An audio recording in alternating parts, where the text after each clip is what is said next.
Testing. Hello. Can y'all hear me?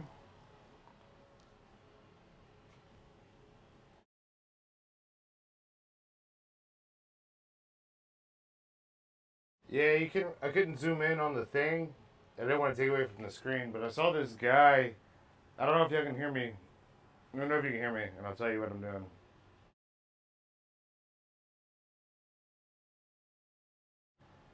As for the settings, if you can hear me, I'm still not getting the hang of it. I figured out some things today that I wasn't aware of.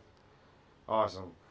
And like there's like this gauge in the back end of the settings where you can lower the quality and increase the speed, or you can increase the quality.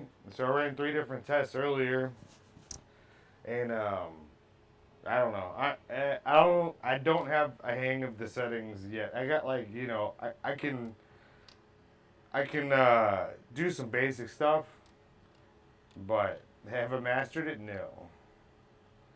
As for what I'm doing here, I saw this guy post this thing the other day, and I thought it was really cool. Where it's like double layered deep. So if you see on here, you see the red. You see like stars on this one, on the left one, and on the right. I mean like a grid pattern. And so the theory is I'm gonna run a few dozen passes on this with what you see here, because you don't see like the stars and stuff. Unfortunately, I can't zoom in on it. I'll be able to here in a minute, and I can show you. So like once we get deep, then we'll go even deeper with the red, what you see in the red there. I'll zoom in a minute. But also, I'm still, figuring out this whole like quality setting that I just miraculously came across. And then also, I figured out that I can raise the speed apparently above what was max before, which, so I don't even know what the max speed is on this machine. I typed in 8,000 and it said I could do it. I didn't try it. I got a lot of questions, but also I'm hoping they hyped up this storm this evening. You see, yeah, I got all the stuff in today to get my third monitor back up. I just haven't hooked it up yet. I figured I haven't live streamed in a while, so I'd. All right, cool. All right, so check this out.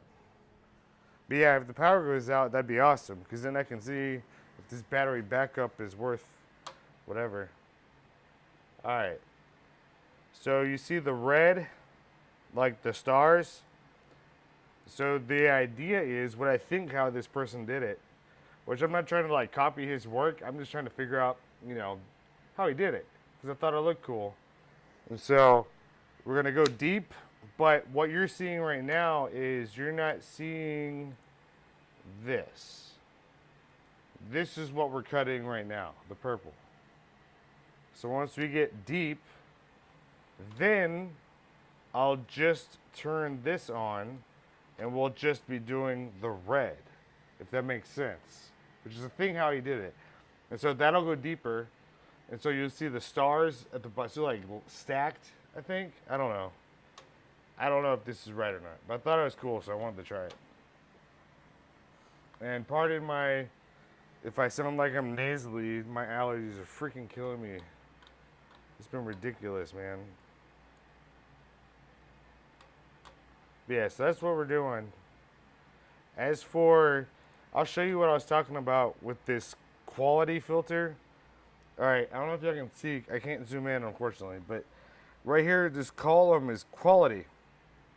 I was like, what do you mean quality? Why wouldn't it be max every time? And I'll actually pull up here. So I ran 3 different tests earlier, and I stuck them under a microscope. I don't know if y'all can see it. Yeah, so that one, you can't really see them, but I ran all 3 tests. There's like a slight difference, but I don't know. I don't know why it wouldn't be max every time. So I don't know if I've been missing out on some awesome stuff or not. I got a new camera, so I'm trying to see how it does. Maybe get some B-roll up in here. I haven't checked chat in a minute, so hang tight. I'm gonna run this one more time. Right? Yeah, I think. 'Cause that's always cool. But yeah, I don't know. I just found out about this quality thing and I was like, whatever. Well, I mean, faster ways, like this setting is like the polish, the clean setting. The next setting is a lot slower because it's actually the same settings that I used for the Henry, which I want to make another one. I did that one for that customer, and I was like, that was like the coolest thing ever, and he left with it, so I don't have it now. So I'm gonna make another one. I'll probably do that next.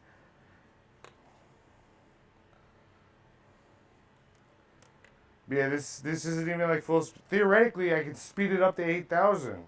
That's what it said in the settings. So I don't know. I do have a warranty on this thing, so maybe if I just type in like 10,000 and hit the red button and it blows up, well, it didn't say not to do that in the manual, so just made a new one.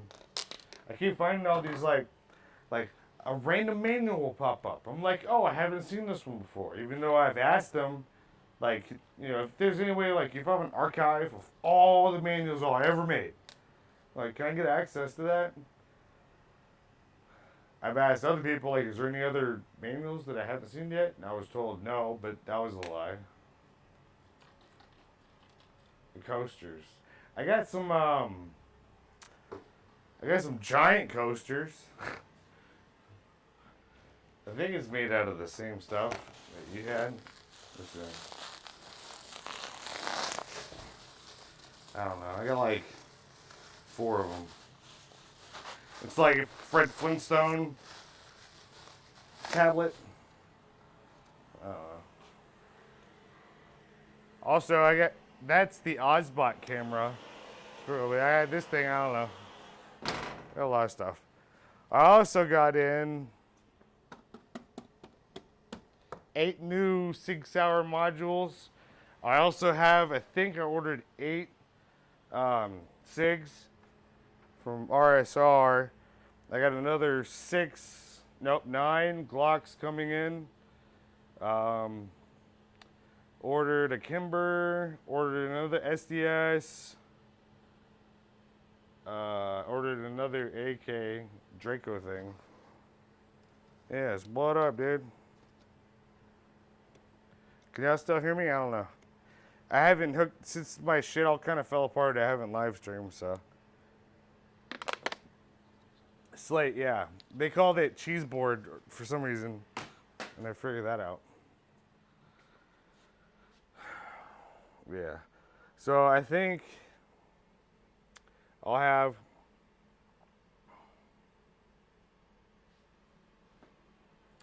seven plus 6, 13. I'll have 13 Glocks that I could use your help with at the end of this week.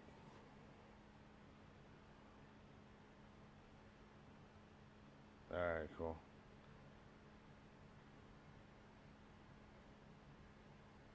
I don't know. I don't know if this quality filter. I got so many questions. I'd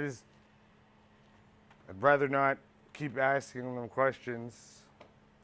But I look at like this new manual, which is a completely different manual than the first one I got, which still has German in it, by the way. But yeah.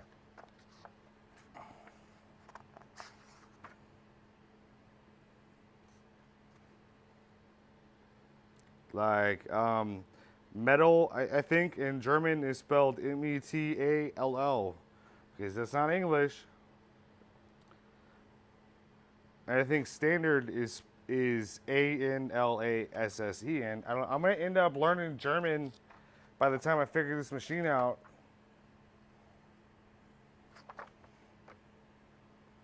And like I'll see like a random paragraph that's in German. So I'll translate it thinking it's some secret clue, and it's not. So that's cool.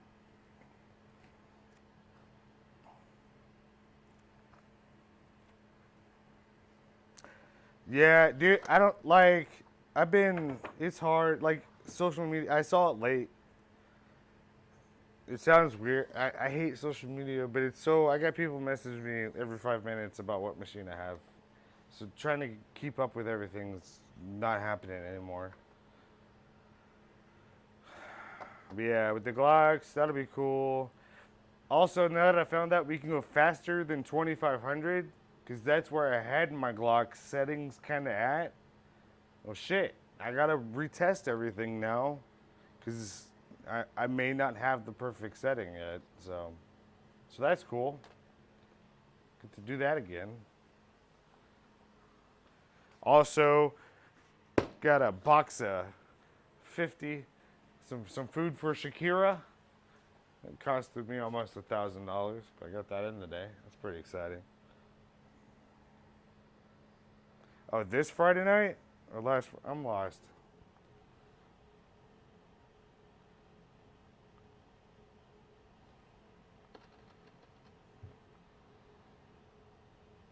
I don't know if chat's working or not. But yeah, so it's not going to be a very exciting stream, but I figured I'd stream. So is there a game night this coming Friday night, or was it the one that was last Friday night?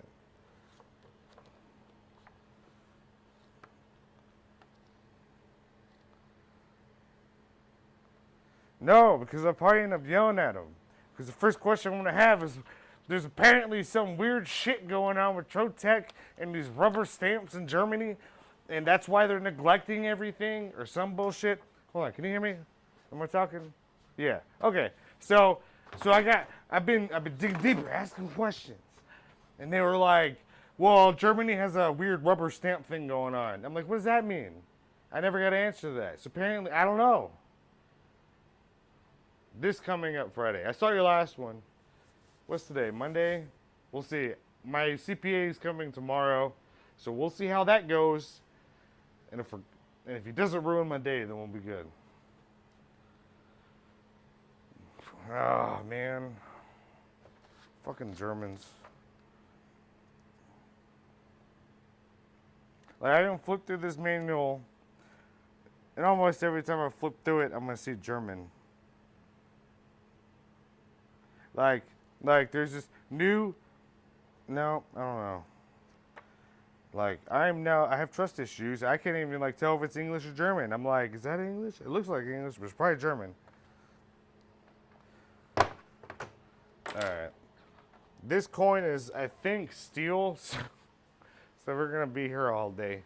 But just for viewing, oh shit, it's been on that the whole time. All right. Let's go ahead and see what happens when I do this.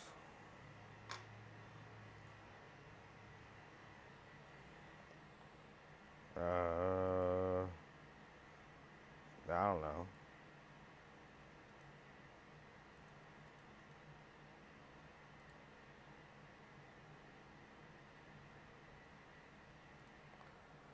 I don't know what's about to happen, but we'll see.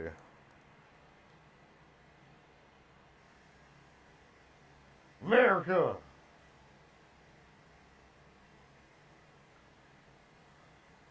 And now it's gone. Kind of like the value of the dollar. It's gone too.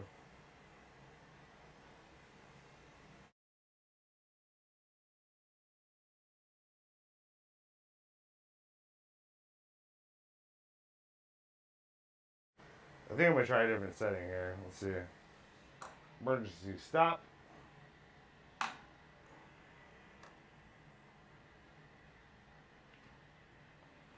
see here. Because I didn't even know you can go to 100 for speed. You actually go below that. You go to 50. That's kind of ridiculous. So, full power. 75 speed. And kneeling. But it's not out of focus, so this is like hardcore. Why is it only 75? That's kind of fucked up.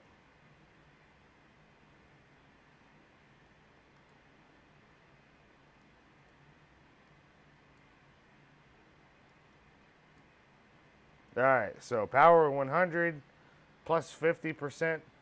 I don't think you can see it, but right here, for some reason, it says power, and like it tells me like important information, but it's in white. So there's that. And let's see if I can show you.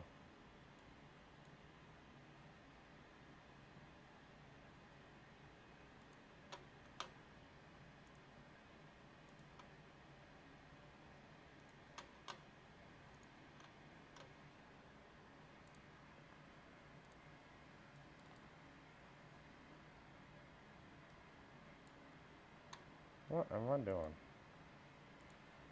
Also, I believe my computer, which I can't look at chat right now. I need to go look if everybody's asked questions. Hang on. I think my computer is in like England, European setup, and I don't know why.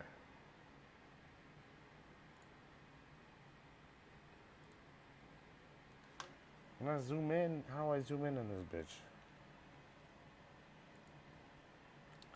Y'all can't see it. I don't know. It's in white. I don't care. Alright, so deep engraving. We're at 0.05 millimeters bidirectional. Also, y'all want to see it do something really weird, which I still don't really understand? I click this optimize filling button, right? Watch. Oh, I broke it. That's what happens when you push the emergency stop. Alright, let's try this again. Not this, not the next thing, but the thing after this.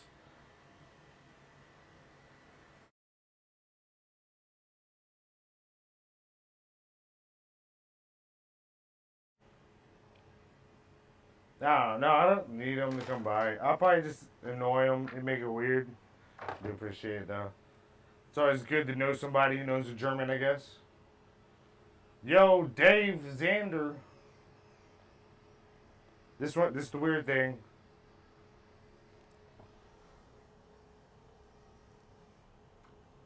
You see how it's like bouncing around? How is that optimized? What does optimized fill mean? I don't know. It doesn't tell me in the manual.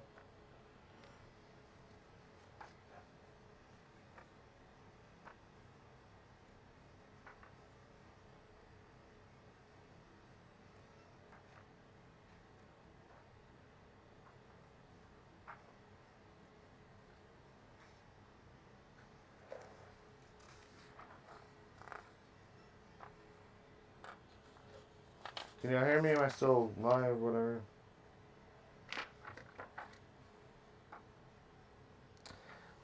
Yeah, so it says optimized filling. The filling lines are subject to vector sequencing and flow optimization. That's the only thing it says in the manual. I want elaboration. Because look at what it's doing. That's weird. You see the lines and shit? I wasn't there before. I want an explanation of what this optimization is.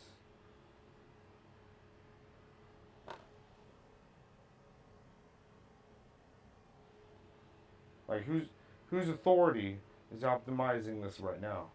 And why is it doing? It was just hopping around. Now it's not. I don't know what's going on. But that's what happens when you click that button.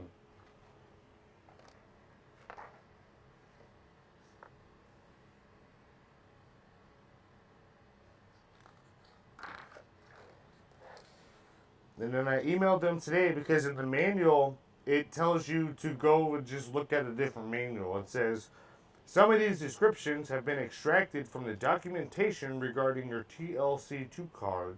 Additional information regarding the delay parameters can be found in the documentation belonging to your card or the control card you are using. What? Where is this manual? Where is this documentation? It's the first I've heard of it. I was told there wasn't anything else. But yeah, but it's like, I don't understand what, like, I just want to know, like, if it's just retarded computer thinking, or if it's really, you think of like, hey, I optimized this. You're like, hell yeah, dude, you just made it better. But it doesn't. It does the opposite. It does this. That's not what what is optimizing means worse, but just, I don't understand.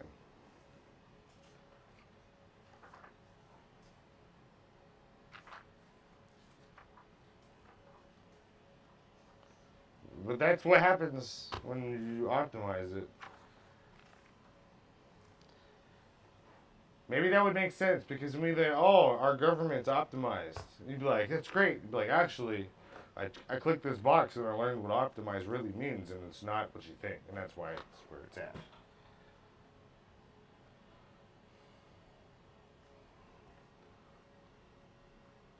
Yeah, I don't know.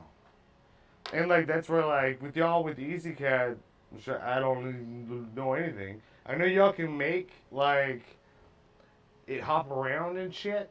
I don't know how to do that. I don't even know if mine can do that. I don't even know what that's called.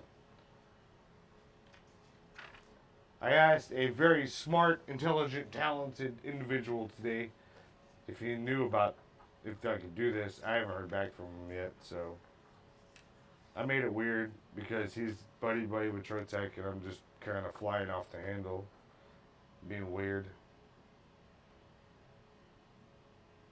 No, it's stacked. Like it's weird because with Trotec, I'll show you. Like, I don't think y'all can do this in EasyCAD, which right here, if you can see my mouse cursor, right here, this is called the flow diagram or the program. And this is where, like, you see I have 4 things right here that are not, these are hidden, but this is not. This is what we're cutting.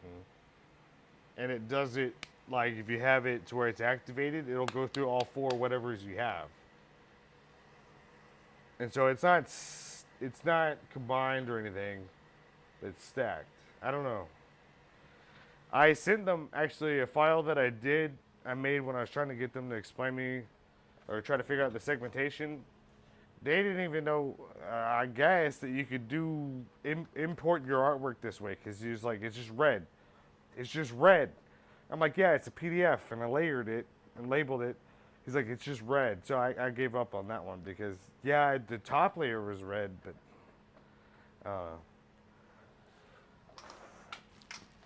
uh-oh. But as for the hatch patterns, to make it like bounce around, yeah, those are layers. I don't know how to do that. I don't know if my machine can do that. So I sent out a email to ShortTech today asking like, can I do this? Like, I've looked through every manual and I've read through this thing like 1,700 times. I'm really trying to do my due diligence so I'm not like just a dumbass asking them questions all the time. But, you know, when it says like, when you're reading a manual and it says, oh, hey, actually go read a different manual that you don't even know exists, I got questions.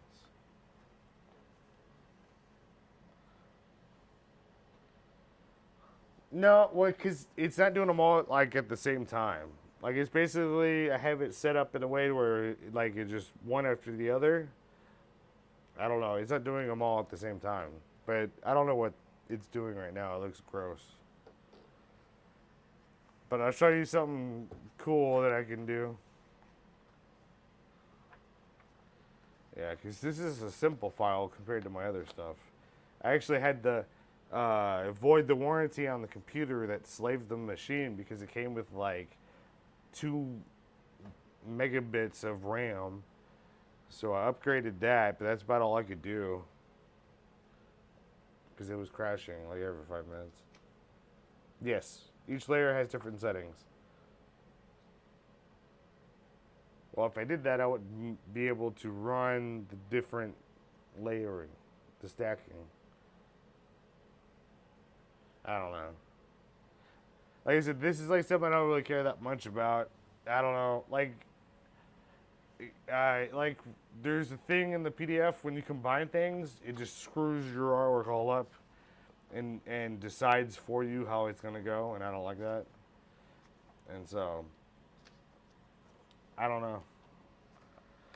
And that's why, like, when people ask me, they're like, what machine do you have? I'm like, I don't recommend it because there's like 4 of us in the country that have this machine. And so when you have questions, you really don't have anyone to go to. But with you guys, with the like JPT or the Chinese ones with the EasyCAD, y'all, there's a million people out there that have it. And so you can find help easier than I can. Because, like, I didn't know this before buying the machine, but in the Facebook groups for Trotec, it's all CO2 users. And they're really snobby. They're really snobby, by the way. But they don't, they're like, we use, we're CO2. We're going to go do a cutting board later. You want to join us? That's what, no one knows, no one has this. Yeah, I don't know. I'll show you what it looks like without optimized because it'll be completely different. I promise you. But as for the CO2 users being very snobby, that's a true story.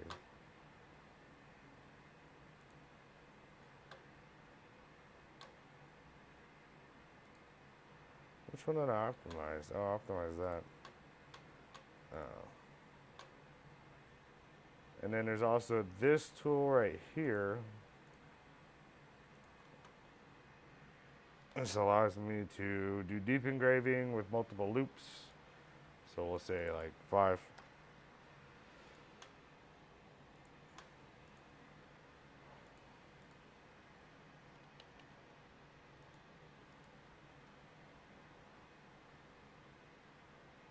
Uh-oh.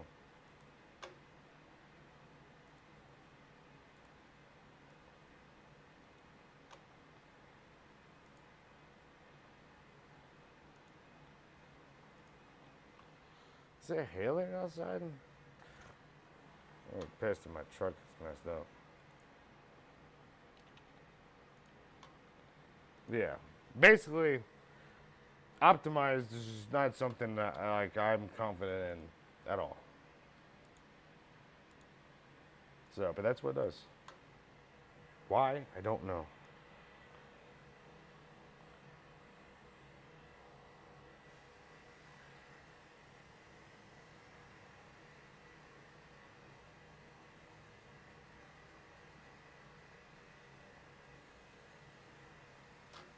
Well, what's going on here? Oh.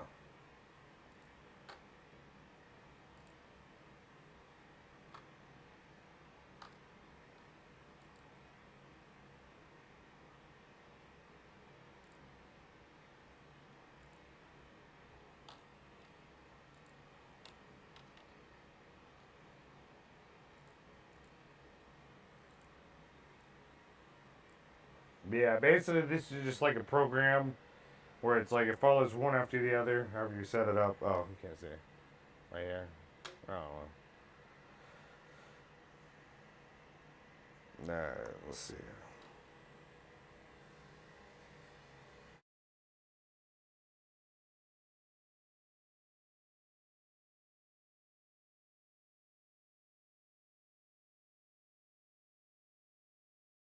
Yeah, as for the Glocks, I got 1917s, 43s, 22s coming in.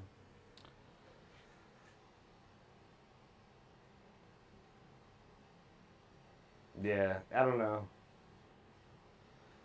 That's just the rabbit hole, that optimized thing. It's just not worth it. Because I'm just not, maybe one day when I have time to kill, all I know is it just doesn't do anything right.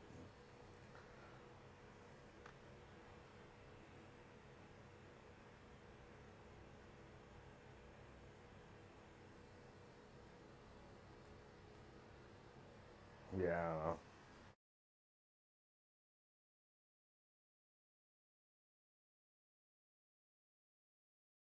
Yeah. This is why I haven't live streamed in a while, because I haven't been paying attention. Like, it's completely not the right thing. Yeah. I messed up.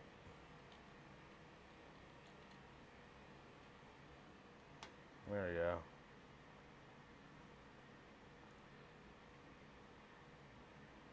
That's what happens when you don't pay attention.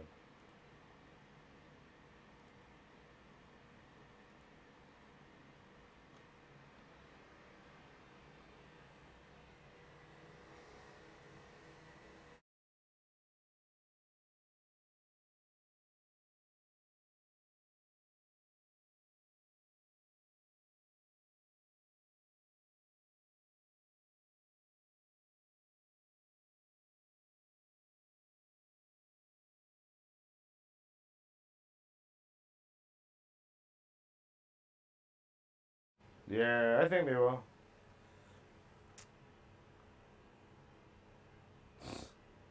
Right, right, right, right.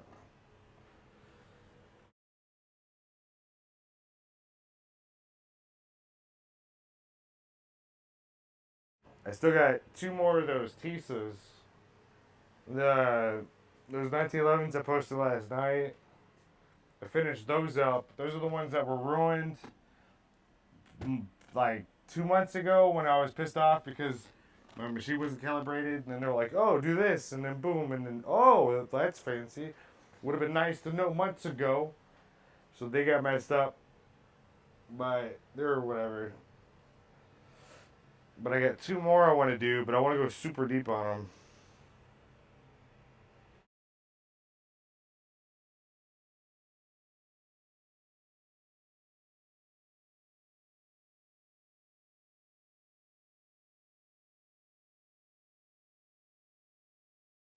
Not gonna lie though, I'm getting bored with this coin thing. I may stick the. Let me just stop this in a minute, and then do the Henry. Henry's easy. I want one of those.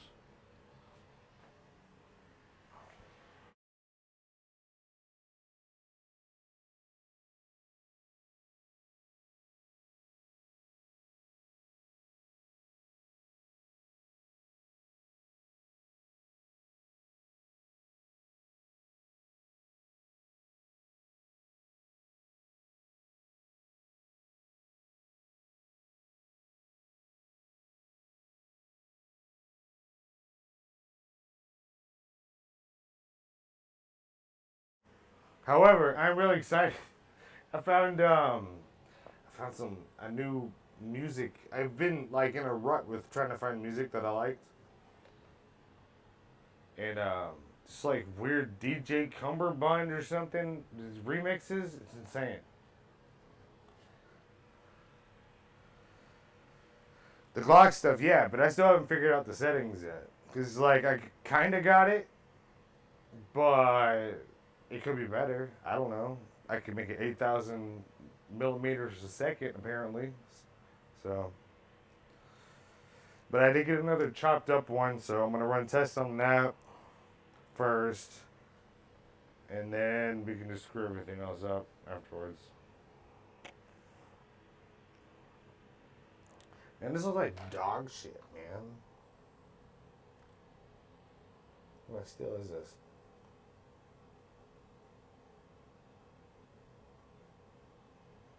Yeah.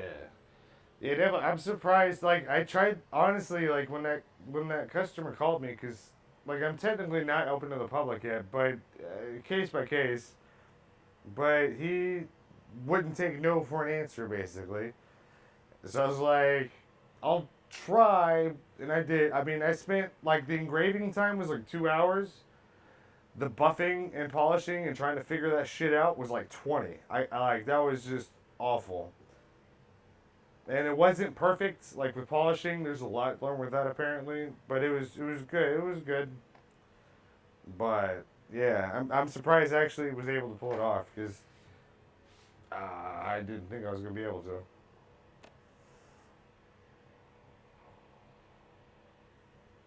But yeah,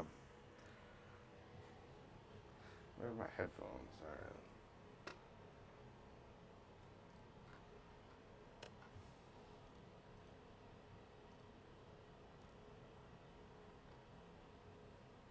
Yeah, it's looking weird. I don't know what it's doing.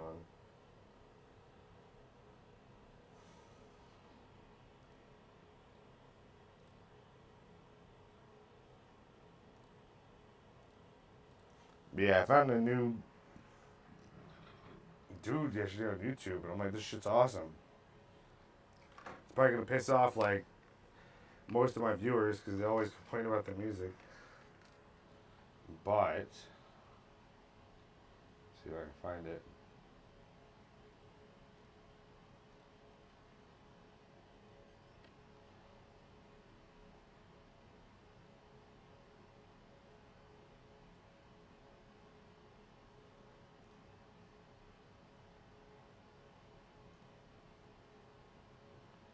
Let me turn on.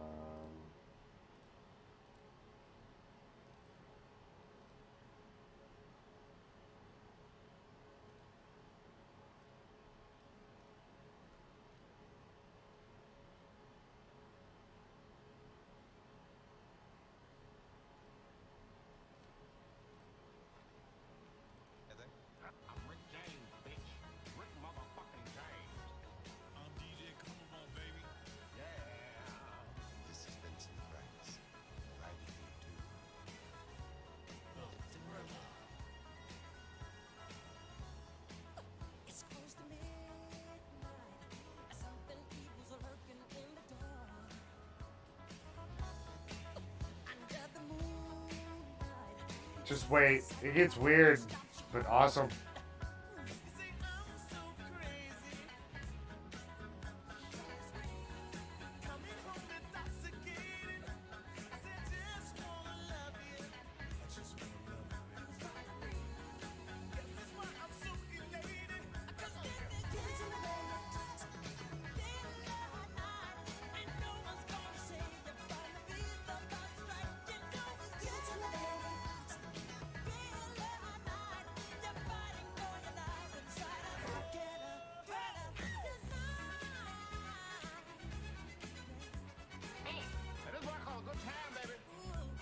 Rick James.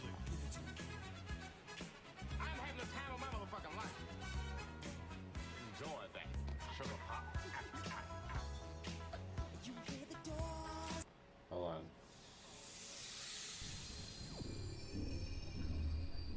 Ladies.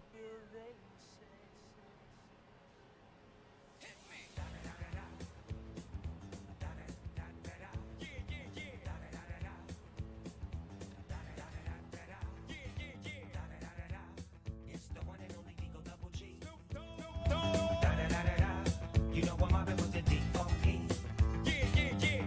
You know the West Coast is back for all you suckers. So put something in there. Put it in there. Yeah. Suck, Snow. Top dog, bite them all, yeah, I'm burning it up. DPGC, you should be turning it up. CBT, LBC, yeah, we hooking back up. And when they bang this in the club, baby, you got to get up. Cause homies, thug homies, yeah, they giving it up. Low life, yo life, boy, we living it up. Taking chances while we dancing in the party for show. Slip my girl a 44 when she crept in the back door. Chickens looking at me strange, but you know I don't care. Step up in this mother, just a swank in my hair. Trick, quit talking, crip walk if you down with the set. Take a bullet with some grip and take the smoke on the jet.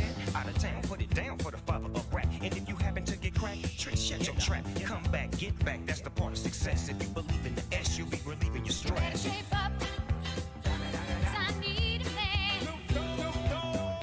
My heart is set on you. Better shape up, better understand. To my heart, I must be true. Nothing left for me to do. Hold up. It's the one and only D.R.E. Dr. Dre, Love Bus. You know I'm mobbing with the D.O.G. Straight off them killer streets of CPT. King of the beach, you ride to him in your fleet. Wood, Coupe de Ville, rolling on dubs. How you feel? Whoop-de-whoop. What? Dre and Snoop hitting corners in the lag. With Doc in the back, sipping on yak. Clipping all the amps, dipping through hood. Compton, Long Beach, Inglewood. South Central out to the west side. It's California love. All right, dude, later. Got your boy a gang of pub. Yeah, I'll check out the thing. In the Century Club with my jeans on and my team strong. Get my drink on and my smoke on. Then go home with something to poke on. Locust on for the 200. Coming real, it's the next episode. Better shape up, 'cause you need a man. Who can keep me satisfied. Better shape up, I'm gonna prove that my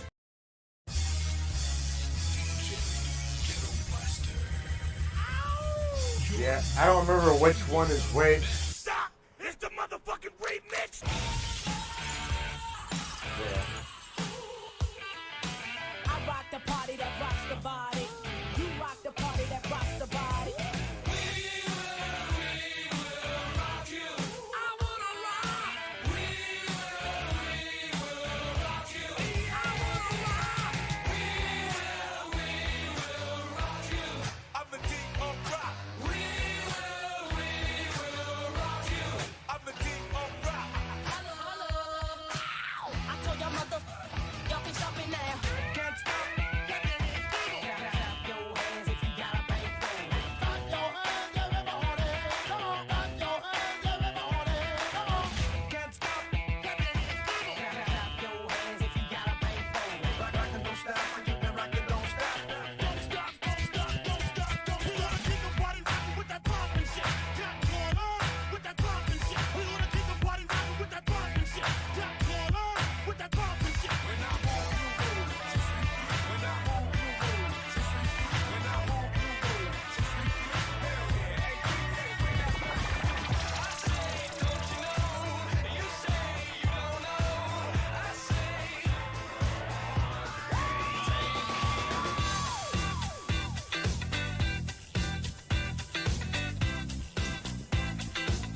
j'accorde ma basse.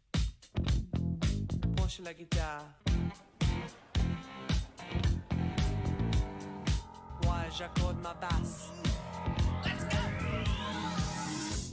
I want to break free. I want to break free. I want to break free from your lies. You're so self-satisfied. I don't need you. I've got to break free. God knows. God knows I want to break free. 1, 2, 3. Here we go, here we go, here we go now. Here we go, here we go, here we go now. Rock it right now, what? Rock it right now, what? Let's go, break it down, come on now. Everybody reach to the top. Everybody reach up, don't stop. Everybody reach to the top. Go, go, go, go, go, go, go, go, go, go, go. Hot girl. Hot boys. Hot girl. Hot boys. Go, go, go, go, go. Hold on. Put 'em up, put 'em up. Put 'em up, put 'em up. Put 'em up, put 'em up, put 'em up. Clap your hands, everybody, come on, y'all. Clap your hands, everybody, come on, y'all. Clap your hands, everybody. Come on now. Clap your hands, everybody. Cuir moustache, cuir moustache, cuir moustache, cuir moustache. Black Betty, bam down, whoa, Black Betty, bam down, Black Betty had a child, bam down, the damn thing gone wild, bam down, the damn thing gone wild, bam down, the damn, bam down, the damn, bam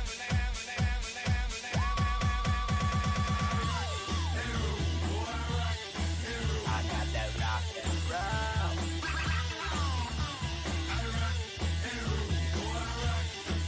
I got that rock and roll.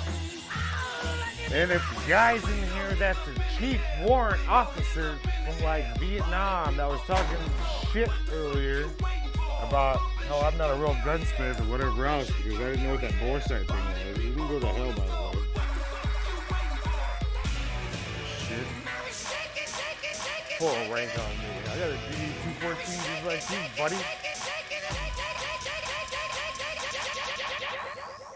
Wow. Put your fucking hands up!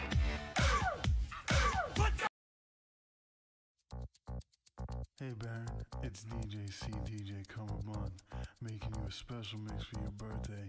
You coming into adulthood now, baby boy. You gotta get a job. You go out into the forest, chop some wood, do your thing. Go Barry, it's your birthday. Go Barry, it's your birthday. Go Barry, it's your birthday. You're a man now. Mazel tov. Go Barry, it's your birthday. Go Barry, it's your birthday. Go Barry, it's your birthday. You're a man now. Mazel tov. Baby, here I am, I'm a man on the scene. I can give you what you want, but you gotta come home with me. I've got some good old loving and I got some more in store. But when I get through throwing it on you, you got to come back for more. Well, I guess it would be nice if I could touch your body. Yeah. I know not everybody has got a body like you. Ladies and gentlemen, the Ramones. I'd just like to say this gig sucks. 1, 2, 3, 4. Hey, oh, let's go. Hey, oh, let's go. Hey, DJ let's go. Hey, oh, let's go. The woman in the state line. They're going through a tight one. The kid that lives in that mind. The blips from a pump. Hey, oh, let's go. Hey, oh, let's go. Hey, oh, let's go. Hey, oh, let's go. The pilot in the backseat. The generator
do as I say.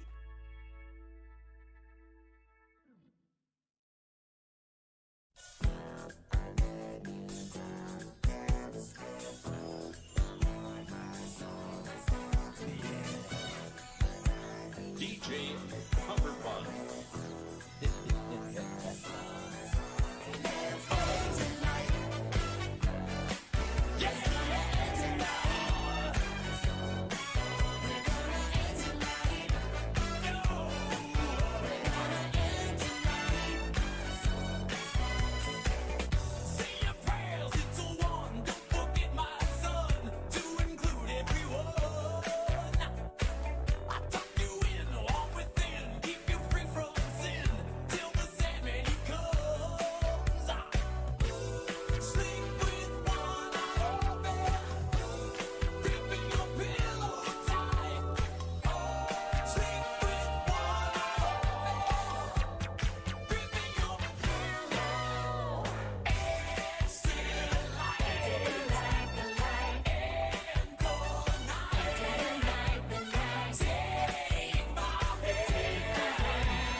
to say this. You ready?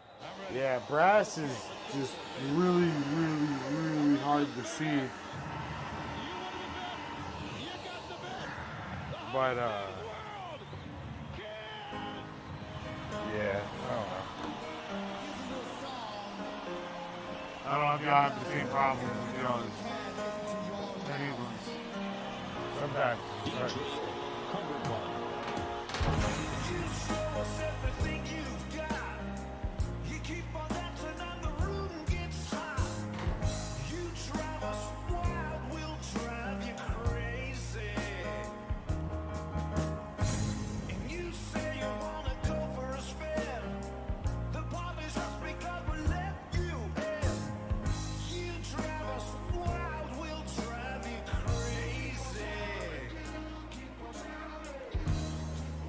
you're done.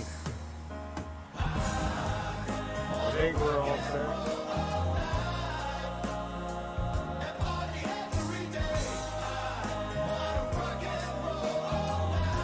And for warning, it's gonna watch it and it's gonna end like 5 minutes. You're gonna be like, oh my god, what is happening? This is awful.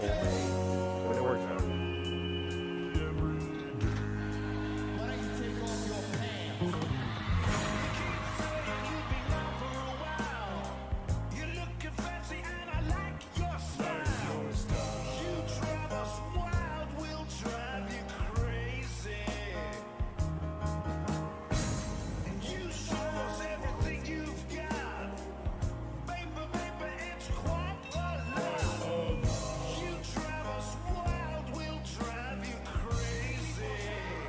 I'll go ahead and change up some music. Probably annoying everybody.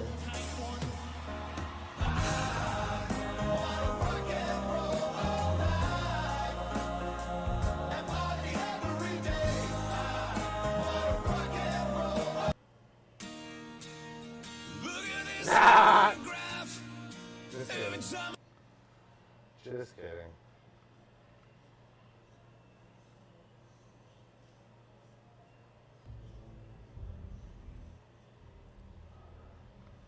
What do you desire? What makes you itch?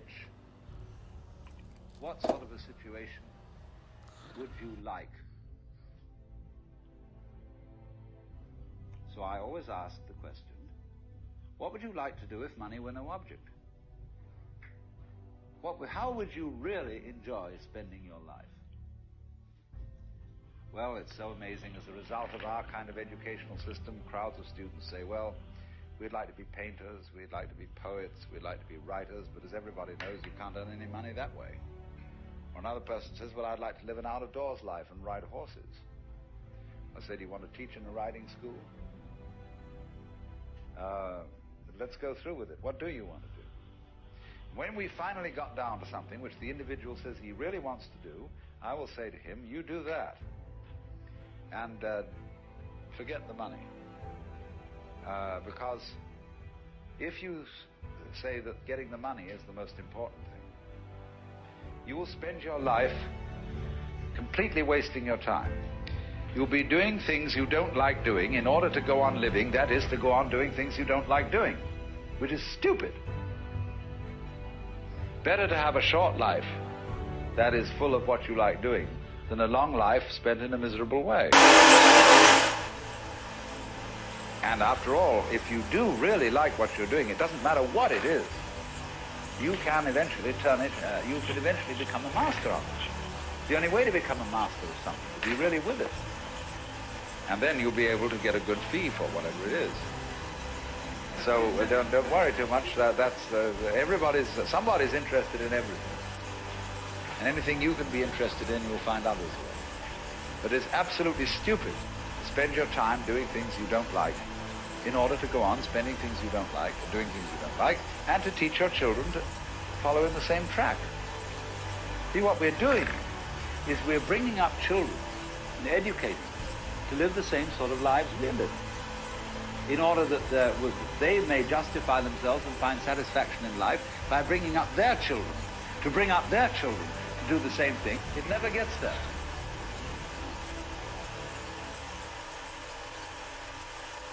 And so Therefore, it's so important to consider this question. What do I desire?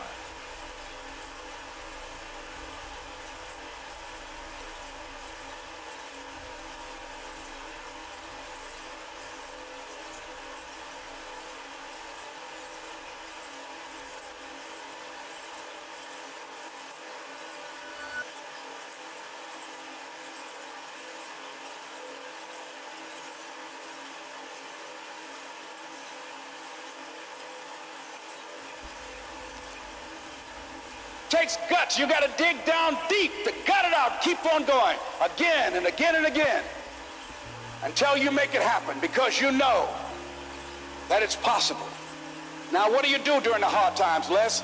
Here's what you must do. Number one is you must have faith. Paul said you must have the faith to call forth those things that be not as though they were. Judge not according to appearances.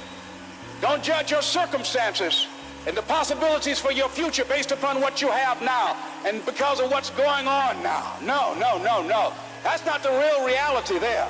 What you're going through, if you're going through some hard times, it has not come to stay. It has come to pass.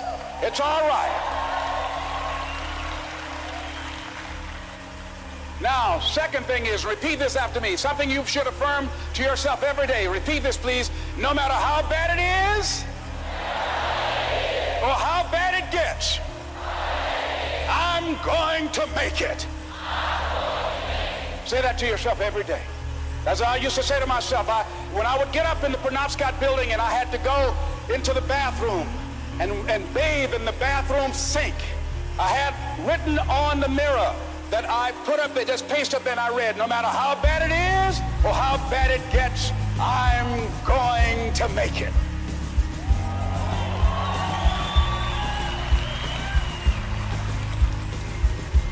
So you got to have faith. You talk to yourself. You say that affirmation. The next step is you must have patience and engage in consistent action.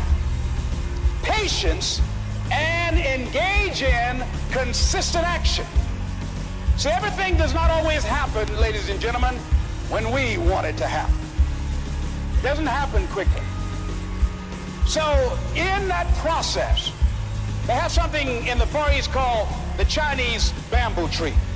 The Chinese bamboo tree, every day it has to be watered and fertilized.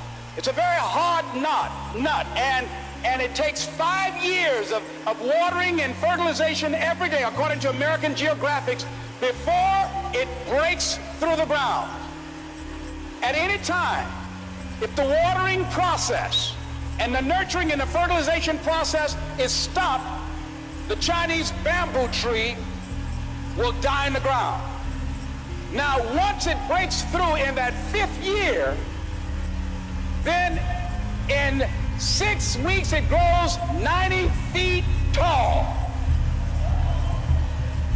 Now the question is, does it grow 90 feet in 5 years or 6 weeks? The answer is obvious. It takes 5 years. That's how long it took to grow it, to build that foundation, to nurture it, to water it, to build the reputation, to build the credibility, to learn the market, to learn people, to learn yourself, to learn the system, to learn how to do it, to figure it out. That's why you must have patience and engage in consistent action. We live in a world, ladies and gentlemen, where people want instant gratification. They want it right now. They want to be a Dexter Yeager, but they're not willing to pay the price to do what it takes to get up there where Dick Hopper is, where Bryant or Judy is. They think it was easy. No. It's simple, but it's not easy. It's a system that if you work the system, it works if you work it. But make no mistake about it, it's hard. And you are the determining factor. Here's something else. It's possible you can live your dream. It's necessary that you have goals, that you write them down, that you surround yourself with a support team, that you are creative. It's you that you must take personal responsibility to make it happen. George Bernard Shaw said, the people that make it in this world look around for the circumstances that they want, and if they can't find them, they create them. It's hard. No, easy is not an option. However, ladies and gentlemen, what you will discover is that it's worth it. It's worth it. I suggest to you, if you want to become diamond, write down 5 reasons of why it is worth it for you to become a diamond, to experience that level of achievement. What is it that will give you the drive? What is it that will ignite the courage in you to get up and come back again and again and again? How is it that you would be able, what reasons that can tap into that deep down feeling that goes to your gut, that no matter how many times you get knocked down, that you're coming back? What is it? Write it down. Let me tell you something, ladies and gentlemen. You saw that picture up there, the lady, Mrs. Mamie Brown. I'm flying from here tomorrow morning to be with my adopted mother. She's 87 years young, thank God. And I'll be with Mama tomorrow. Every Mother's Day, I don't care where I am. I go home Mother's Day, everybody knows, November 6th, my mother's birthday, I'm home. And I try to go home as often as I can. When I started and left Miami pursuing my dream, because I knew that as long as you work for someone else, they are controlling your destiny. I didn't want anybody signing my paycheck but me. I knew that it was going to be difficult. I knew it was going to be hard. But every time I thought about giving up, and there were times I did, because where I am, ladies and gentlemen, it's a long shot. You think being a diamond is a long shot. This is a miracle. This is a long shot. And I had people laughing at me. Les, you're talking about being a motivational speaker? You have no college training. You were labeled educable mentally retarded. You failed twice in school. They put you back from the 5th grade into the 4th grade, and you failed in the 8th grade. You've never worked for a major corporation, and you are going to become independently wealthy. Right. They laugh. They're going to laugh at you. People are going to laugh at you. But let me tell you, I believe in revenge like Frank Sinatra. He said the best revenge is massive success.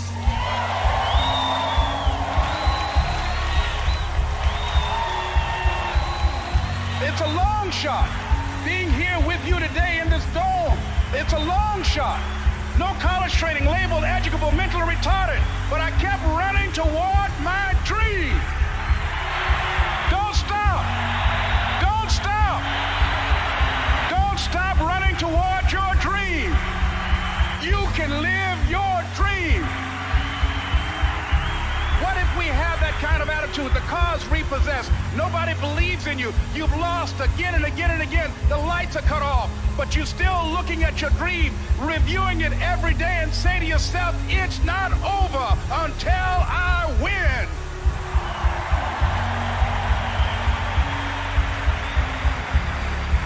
Life will yield to you.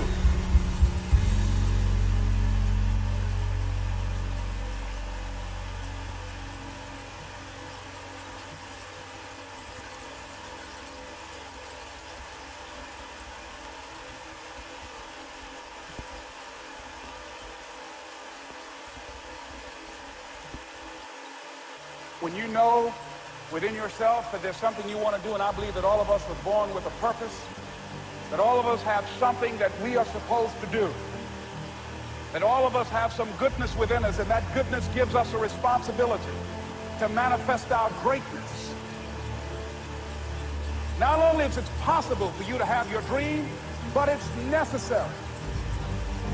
It's necessary that you have it, that you work on it, that you develop yourself, that you go for what is yours in the universe. Every single day when you wake up, you better be spending time on your dreams. You better be spending time on your, you ain't got time to waste. It is a sense of urgency. It's a character of who you are. It's not the title that makes you. It's not the success that makes you. The character defines the success, defines the fame, and it starts right there. They're one in the thousands of hours in the training room, in the labs, in the 5 a.m. runs, and the training, when everyone else is sleeping. That's when it's won. The heart of a champion is a light switch that's always on. It doesn't go on and off when someone's watching. It's constant. It's how you look at something. If your name's attached to it, and you do it right, the best of your ability every single time. And the problem with some of y'all is you want somebody else to support your dream. It's yours. I don't owe you a dime. It's your dream. If you want it to happen, get your butt up and make it happen. If you want it to happen, rise and grind.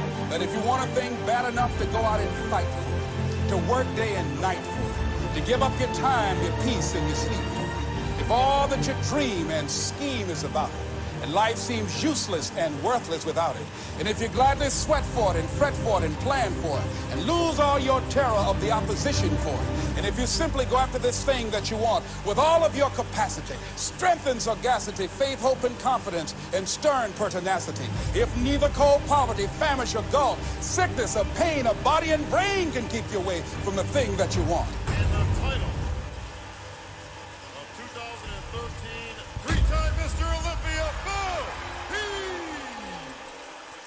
Oh, wait, now, forewarning. Now that's that thing called life, is that it is always changing. Sometimes you're up, sometimes you're down. I can tell you that now. Be aware of that. Things are not going to work out exactly right. For a time they will, sometimes. And that's when life is just playing the game with you. I don't want to play anymore. I don't care how good you are, I don't care how talented you are. I don't care how much you work on yourself. There are some times when things aren't going to go right. They just are not going to go right. There are times when anything that can happen will happen.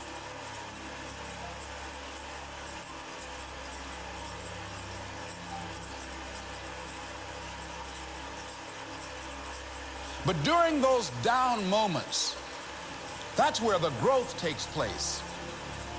That's where the work is. Anybody can feel good when they have their health, their bills are paid, they have happy relationships. Anybody can be positive then.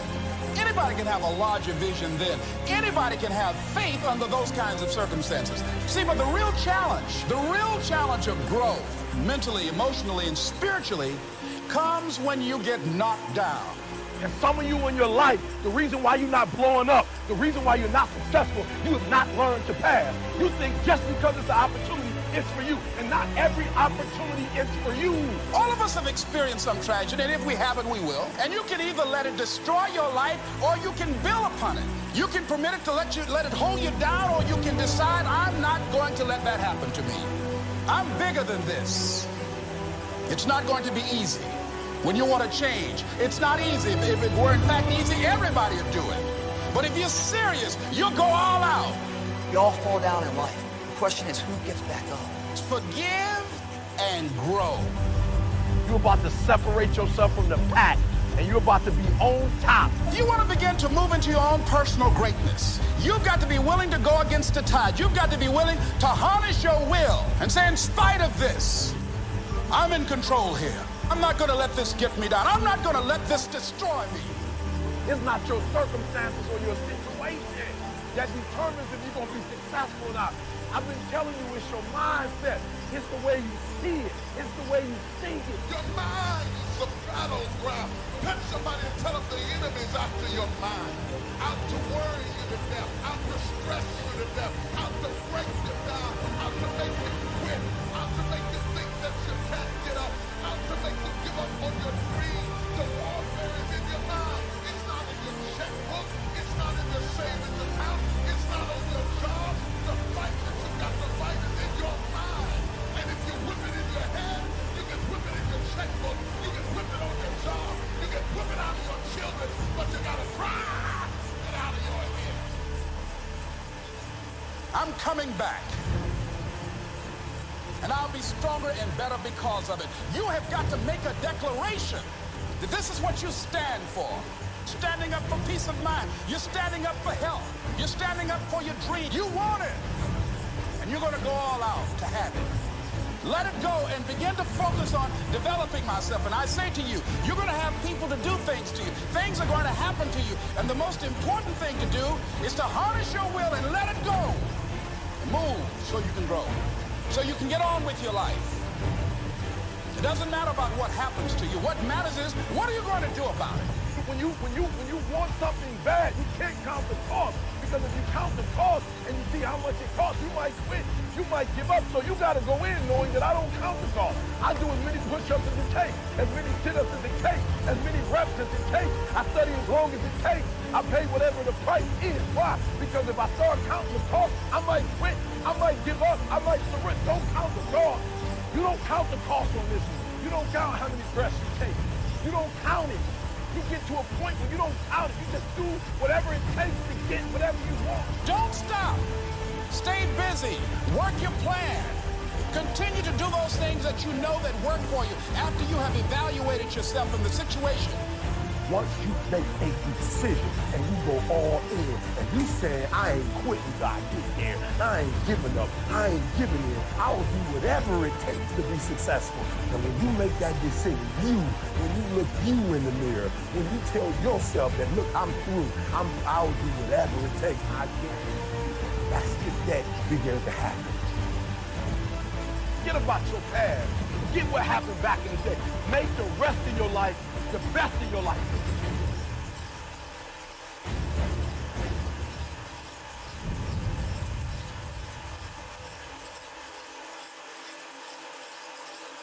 I don't know what that dream is that you have. I don't care how disappointing it might have been as you've been working toward that dream. But that dream that you're holding in your mind, that it's possible. That some of you already know that it's hard. It's not easy. It's hard changing your life.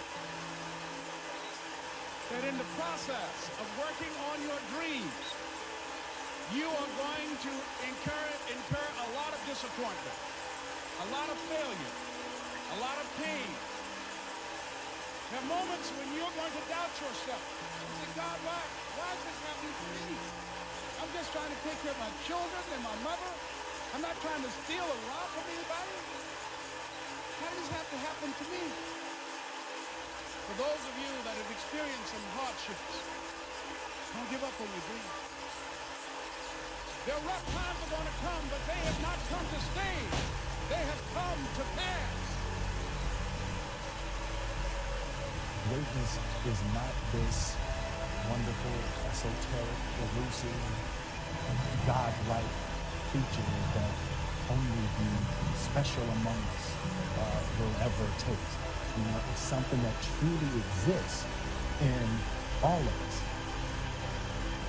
It's very important for you to believe that you are the one.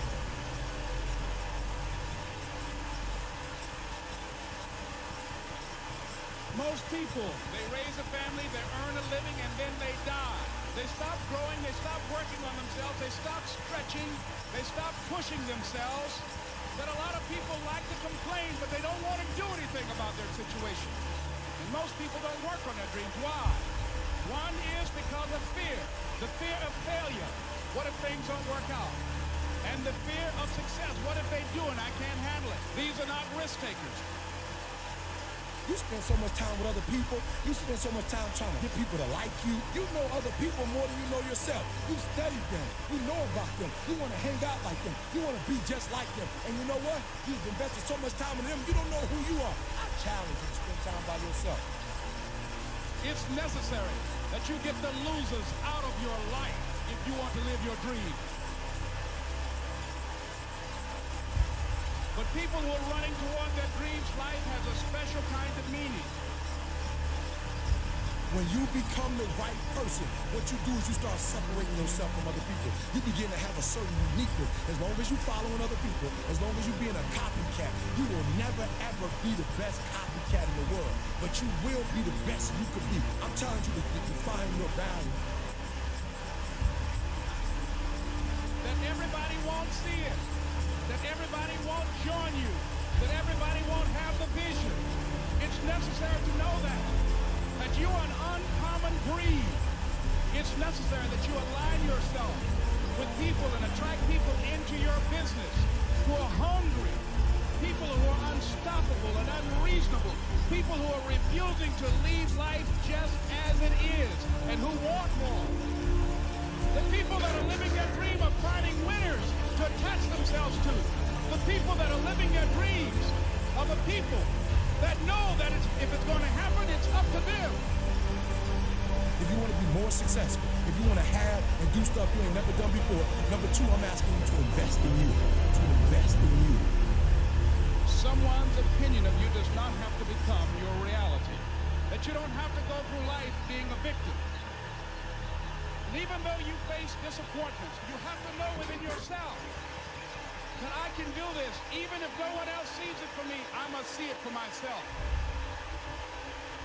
This is what I believe, and I'm willing to die for it. Period. No matter how bad it is, or how bad it gets, I'm going to make it. I want to represent an idea. I want to represent possibilities. And some of you right now, you want to be, you know what I'm saying, you want to go to the next level. I want to counsel, you know, I want to be an engineer, I want to be a doctor. Listen to me. You can't get to that level. You can't get to the level economically where you want to be until you start investing in your mind. You're not reading books. I'm challenging y'all to go to conferences. I dare you to invest time. I dare you to be alone. I dare you to spend an hour getting to know yourself. When you become who you are, when you become the person that you were created to be, designed to be who you were designed to be, when you become an individual, what you do is you take yourself and you start separating yourself from other people. I tell you to get to a place where people don't like you, it don't even bother you no more. Why? Because you're not concerned with trying to make them happy, because you're trying to blow up. You're trying to get to the next level. I need you to invest in your mind. Invest in your mind. If you still talking about your dream, if you still talking about your goal, but you have not done anything, just take the first step. That you can make your parents proud, you can make your school proud, you can touch millions of people's lives, and the world will never be the same again because you came this way. Don't let nobody steal your dream. After we face a rejection and a no, or we have a meeting and no one shows up, or somebody say, you can count on me, and they don't come through. What if we have that kind of attitude? The car's repossessed.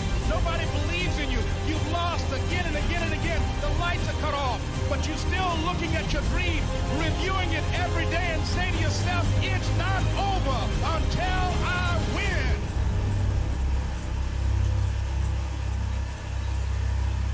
You can live your dream.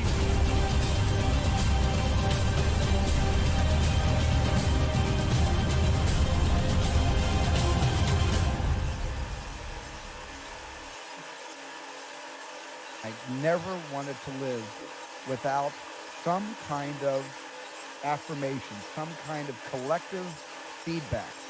And maybe that's why my early movies were all about you.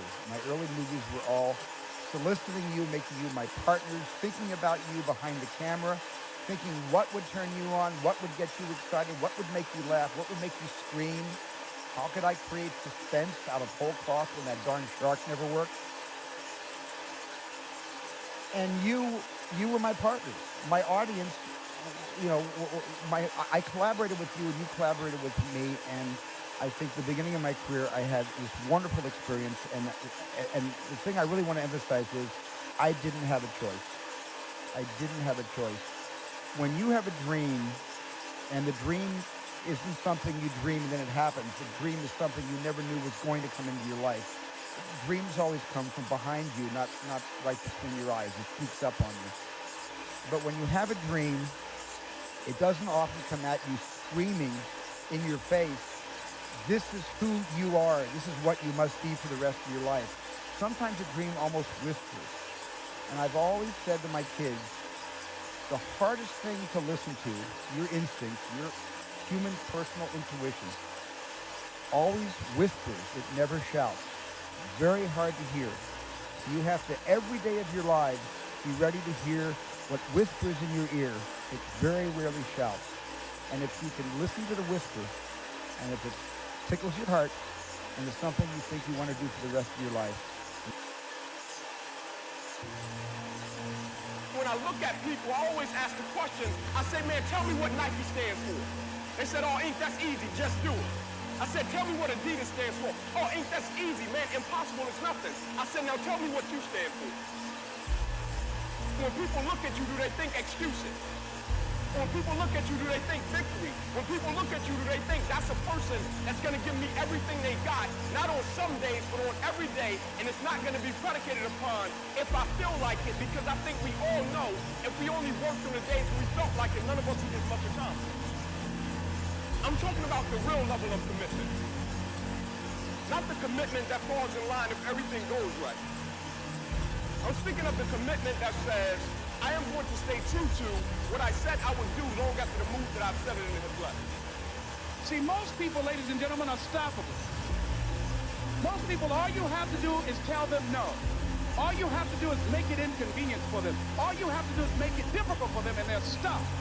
See, when you go to get your goal, don't think that all you have to do is think positive and everything's going to work out okie-dokie for you. When you go to get your goal, you are sending a telegram to Murphy's Law to visit you personally. You thought you were just gonna have a dream and a goal, and you were just gonna wake up and just walk into the sunset. You're like, dream, boom. It don't work like that. You have a dream, and then life pumps you. Life pumps you and say, do you really want this? You're gonna lose friends. Do you really want this? Do you really want this? Cousins gonna abandon you. People that you used to be like this with gonna think you bougie and don't wanna deal with you. It's a part of it, but I paid too much. If I was gonna quit, I would have quit in the abandoned building when I wanted to commit suicide and take my life. I should have quit when I heard my voice say, your mama don't want you, your daddy don't want you, take your life. I got through that, so why I'm gonna quit over F on a grave? Come on. And so I'm telling y'all, you have come too far to quit now. You have invested too much to quit now.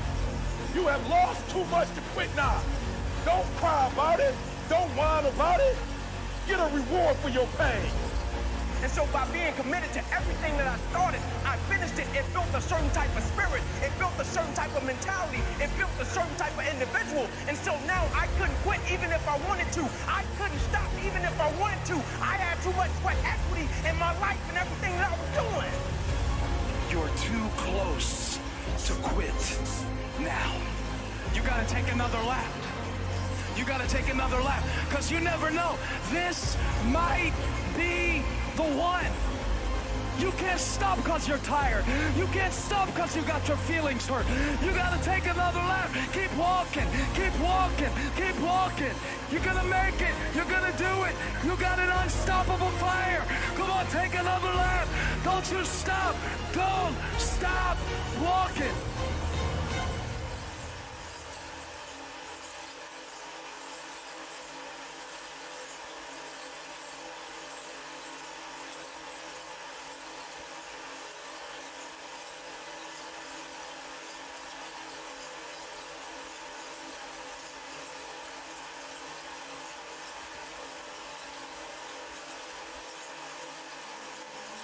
What if you give it everything you have and you come up short? What if you get weak along the way and you throw in the towel on yourself? You surrender to your emotions. What then? Everybody tripping through something. Everybody, I don't care who you are, you're going through something.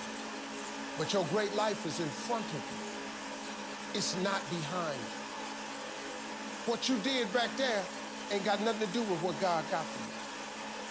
What you did back there was learn the lessons to get you to where you are at this particular moment right here. Maybe being weary doesn't mean you're weak. We're in hell right now. And we can stay here, get the kicked out of us, or we can fight our way back into the light. We can climb out of hell. 1 inch at a time. It's okay to fall. Because when you fall, you get back up. What I need you to do is I need you to find a reason to keep going. And if you can find a reason to keep going, I know you're strong enough to do it because you're human. And every human has what it takes to get past whatever they're going through if they decide to. Push through it. Push through it. Tragedy and trials come to everybody. Only the strong survive. Listen to me very closely. Y'all running from obstacles when in fact it's the obstacle that's gonna take you to the next level. Like y'all running from pain, y'all running from challenges. You telling me how difficult your life is. Do you understand it is the difficulty that's gonna prepare you and take you to that next level? You ready to quit, you ready to give up, you ready to give in. You ready to tell me what's not working, who doing this, what's wrong? If you're not ready to get up every day and start all over again like nothing happened yesterday, phenomenally skilled is huge, but it is a phenomenal will that says every time I get knocked down, I will get back up and I will succeed. I will not surrender. As you go through the challenges of life and you look at it and embrace whatever comes to you, don't run from it. Step toward it. Don't try and duck it like most people do. See, most people want it easy. See, easy come, easy go. But when you go at what you're going to deal with and you deal with the difficulties of it, when you handle those hard things close at hand, making those hard decisions right now that you don't want to make, but you know that in order for you to get where you want to go, this is one of the hoops that you have to flip through. This is what you do. You are built for this. You would just believe that your day coming, that the sacrifices you are making today, they gonna pay off. But if you do not believe, it ain't gonna happen. Keep fighting in the midst of the struggle. Keep fighting. Keep thinking positive. You only lose when you quit. It'd be one thing if life was like NASCAR. When you only have one lap left, they wave the white flag to let you know this is the last one. This is it. If you can make it around here, your race is done. But life doesn't wave a white flag. So then we wave our white flag, not even knowing that just around the next turn, just around the next sacrifice, just if you can make it through this season, just if you don't give up in this trial. See, the reason you can't stop is because you might be so close. Wouldn't it be a shame for you to quit when you're this close? Wouldn't it be a shame for you to walk away when you've come this far? Wouldn't it be horrible for you to bail out when you're just this close to victory? You can't walk by what you see. You can't give up because it doesn't feel good. You can't let people talk you out of it.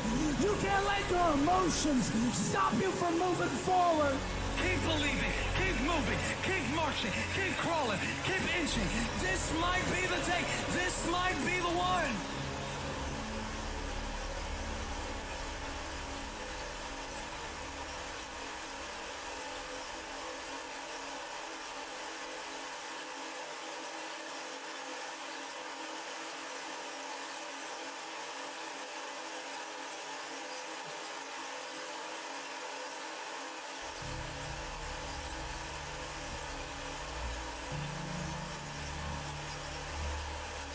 It's not easy.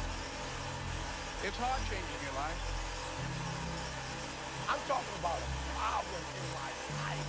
So for you, I don't know what it is, but that problem, you cannot ignore it. Why? It will not go away. It will not go away on its own. It will not. You won't just wake up one day and it won't be there anymore. It's going to be there and it will haunt you for the rest of your life. So I'm telling you from personal experience, deal with it. Deal with it. And the sooner you deal with it, and the sooner you overcome it, the sooner you get to your reward, baby. The sooner you get on the other side of it, the sooner you begin to feel fulfillment, the sooner you get on the other side of self-actualization, your dreams become a reality. The sooner you get on the other side of the problem is the wealth of success. The sooner you deal with the fact that you have inside, deal with it. It's not the end of the world. Deal with it. Because when you deal with it, you can create a solution for it, and you can get over it. Deal with it. That you and your children don't have a best relationship. Deal with it. Deal with the fact that you are procrastinating. Deal with the fact that it's hard for you to execute. Deal with the fact every time something happens, you're worried about it. Deal with the fact that you have this anxiety that every time you're about to reach another level of success, every time you're about to go to another level, you feel overwhelmed. Deal with the fact that you're struggling with your success. that you feel like, why me and why not my sister? Why me and why not other people? It was the fact that you feel guilty that you just have to deal with it. And ladies and gentlemen, I started working on my dream. And most people don't work on their dreams. Why? For many years I didn't. One is because of fear. The fear of failure. What if things don't work out? And the fear of success. What if they do and I can't handle it? The other thing is that most people, ladies and gentlemen, they get comfortable. They stop growing. They stop working on themselves. They stop stretching. They stop pushing themselves. And they end up becoming very cynical about life. And they throw in the towel on themselves, on their families, and on their dreams. And the other thing is that most people don't feel worthy. What I'm doing now, I could have been doing years ago. But because I did not have a college education, because I didn't believe in myself, because I allowed other people's opinion of me to control my destiny, I didn't act on my ideas. And not only is it important for you to know it's possible for you to choose your future, but it's necessary that you work on yourself, that you develop yourself. It's necessary that you get the energy drainers out of your life, people who don't want anything, people who are not striving, people who are not challenging themselves, people who aren't growing, people who have stopped dreaming. It's necessary that you align yourself with people and attract people into your business who are hungry, people who are unstoppable and unreasonable, people who are refusing to leave life just as it is and who want more. My mother used to say, birds of a feather flock together. If you run around with losers, you will end up a loser. It's necessary that you get the losers out of your life if you want to live your dream. The next step is, that is you. That is you. That no one can do it for you but you. And even though you face disappointments, even though you will experience some setbacks, it goes with the territory. You must understand that. What if all of us took that attitude after we face a rejection and a no, or we have a meeting and no one shows up, or somebody say, you can count on me, and they don't come through? What if we have that kind of attitude? The car's repossessed. Nobody believes in you.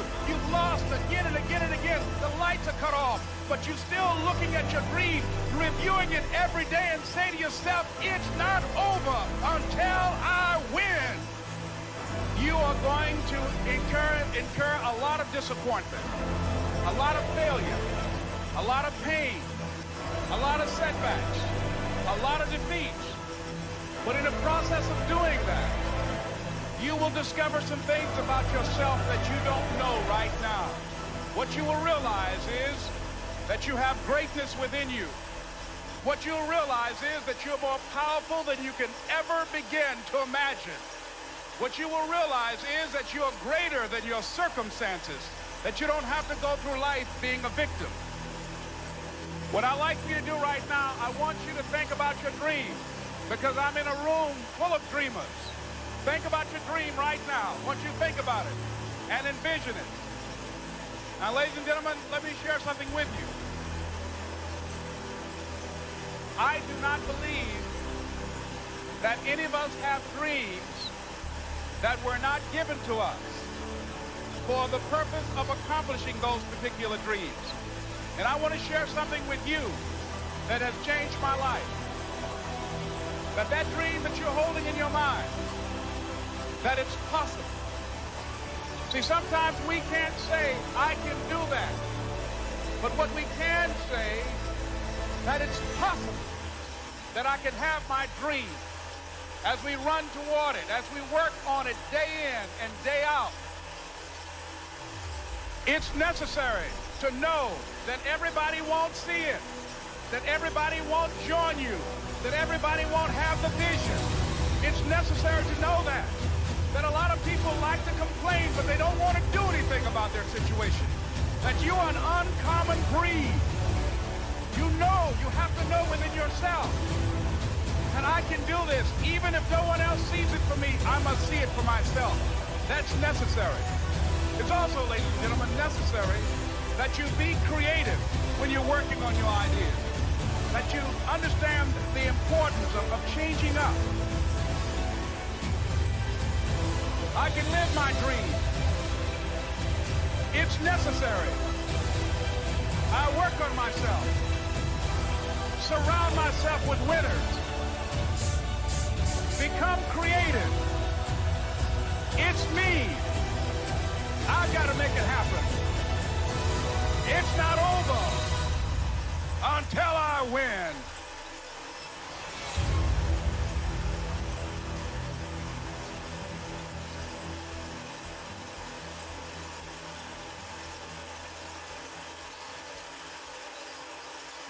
As we begin to look at what we want, as we begin to look toward the future, what's going to be crucial for you is every time you find yourself saying that you can't do something, you've got to affirm to yourself, hey, no, I can make it.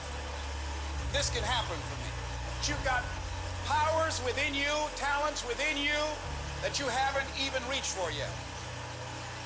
Now, whatever goal you have, here's what we know. You're going to have some opposition.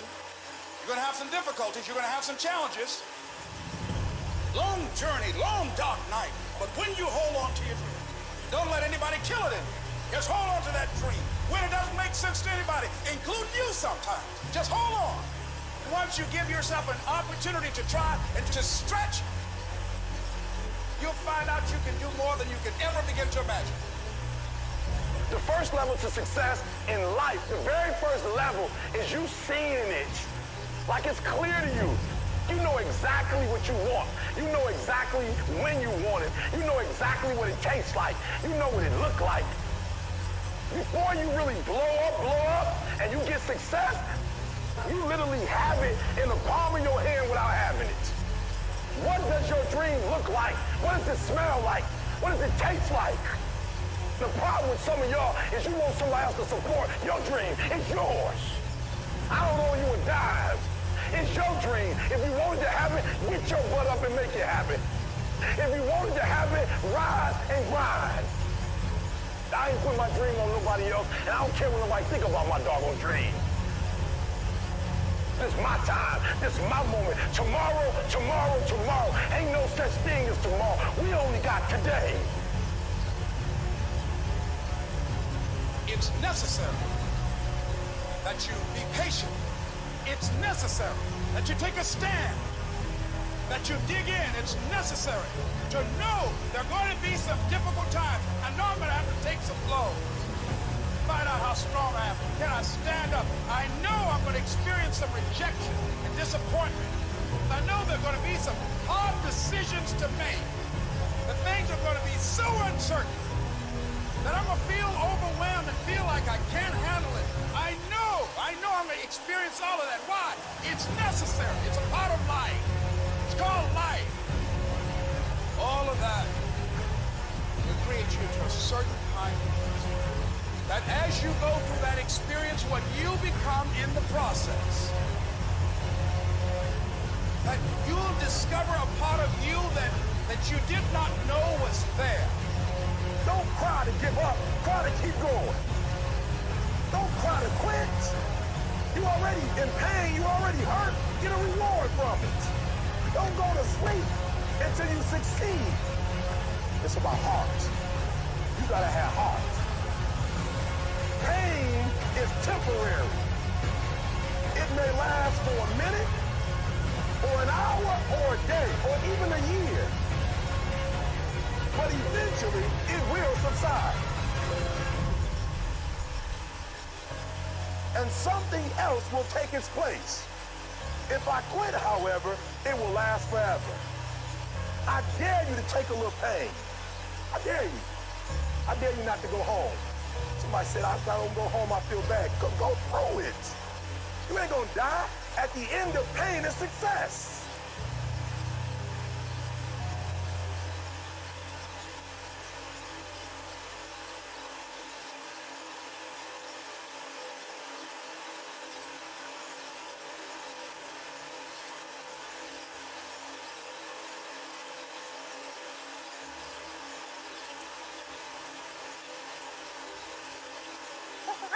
The Joe Rogan Experience. This concept of things just sort of falling into place. I'm a big believer in that too. What is that though? Is that you getting out of your own way? Like, what is that? Is it? Isn't that 70% of it? Yeah. Yeah, I'd say it's 70% maintenance of what can I do to do my part to stay out of the way. And then the other part, I always think of it as like this little super thin, invisible thread that you can feel the tug, and you just kind of, you have to be really gentle when you have to pause when agitated, and you have to go for it when you go like, there's 4 walls in here, which one has the map behind it? It's them. And you knock down the wall and it's there. Yeah, what is that though? That's a synchronicity. Yeah, intuition. But labeling it is very dangerous because it's so filled with woo. Yeah. So it's, you know, there's so many people that are hucksters that have like made a career out of sort of like labeling it and defining it or teaching you how to get to it. It's great because it's the commodity that you can't capitalize on, and yet if you don't show proof of its existence, you can't even, you shouldn't even be qualified to speak on it. I don't know. Right. It's the big I don't know. But That's when why it it's so happens, whether it happens with love or with friendship or with a career or with a path you're taking, you just know while there's a smile, there's an inner smile like, yeah, this is it. Well put. I found it. This is it. I'm supposed to be doing this. Here we go. Here we go. Yeah. And I really feel, it's so funny at this point in my life and being, you know, kind of middle-aged and all that. Well, I know I'm going to fly around the world and I'm going to sell some soap. And I know I have a new project, and I know I've just retired my jersey on this 12-year journey I've been on. And how do I want to start? And it came up, how would you like it? I go, yes, that's exactly what I'm going to do. I'm going to go have the Joe Rogan experience and kick off this year and this season and this new chapter by doing what I love, which is an interview as we're looking at each other, and there's a give and take. But to answer the question, it can be anticlimactic like anything. I mean, this is surreal, you know? I've maybe seen you around a little bit, but I feel like I know you because I see you all the time and I listen to you, and I'm a martial arts nut. And yeah, isn't it? Sometimes when you get outside of the fortunate, interesting, creative experience you're having, you kind of go like, it's very dreamlike. Yeah. Yeah, my whole life's a dream. Yeah. Except for the ramifications. The ramifications. Those are real. When those come back and bite you in the ass, you're like, yikes, this isn't a fucking dream at all. This is dangerous. Yeah, I remember the first time I met Phil Hartman. I was stunned that I was actually like sitting, we were at a table read. I was sitting across from him, and I'm like, how the fuck, you're a famous guy. Like, you're a really famous guy. Like, I've seen you in movies, man. Like, I've seen you on television. Here you are, right there. How weird. You know, and it seems it's very hard to be normal.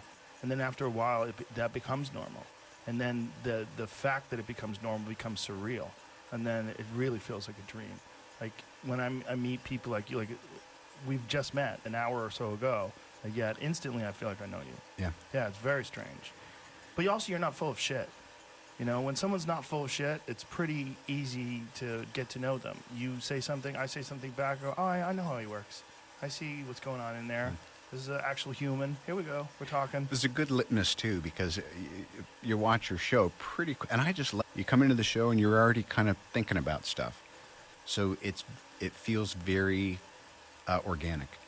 And part of me, even this morning, was like, I hope he looks into my eyes and doesn't see a complete and utter foolish fraud, because I would probably believe him if he mirrored that back to me. Oh no, that's a danger, right? Yeah, if you respect someone and they think you're a fucking idiot, you're like, oh no, I might really be a fucking idiot. But there's been times when, in just being myself, someone who I respect has looked at me and said, "What are we talking about? Yeah, what are you even for saying?" sure. And you remember that because it kind of it stiff arms you. But part of those are good because you realize, well, you were probably off on a fucking stupid tangent. Yeah. And that's part of being a person. You know, part of being a person is like, I don't know what the next word out of my mouth is going to be right now. No one ever does. Unless you do, and if you do, it's kind of weird. Some people are poker players. I respect some people that are that because there's an ability to, maybe it's fear-based, but I always appreciate people who, you know, those people like their icons or big shots, or that they hold a certain esteem, and all of their texts are very simple. It's like, yes, we should fix that. Sure. You can't connect the dots looking forward. You can only connect them looking backwards. So you have to trust that the dots will somehow connect in your future. You have to trust in something, your gut, destiny, life, karma, whatever. Because believing that the dots will connect down the road will give you the confidence to follow your heart, even when it leads you off the well-worn path. And that will make all the difference. Your time is limited, so don't waste it living someone else's life. Don't be trapped by dogma, which is living with the results of other people's thinking. Don't let the noise of others' opinions drown out your own inner voice. You've got to find what you love, and that is as true for work as it is for your lovers. Your work is going to fill a large part of your life, and the only way to be truly satisfied is to do what you believe is great work. And the only way to do great work is to love what you do. If you haven't found it yet, keep looking and don't settle. Have the courage to follow your heart and intuition. They somehow already know what you truly want to become. But you're going to have some ups and you're going to have some downs. Most people give up on themselves easily. You know the human spirit is powerful. There's nothing as powerful. It's hard to kill the human spirit. Anybody can feel good when they have their health, their bills are paid, they have happy relationships. Anybody can be positive then. Anybody can have a larger vision then. Anybody can have faith under those kinds of circumstances.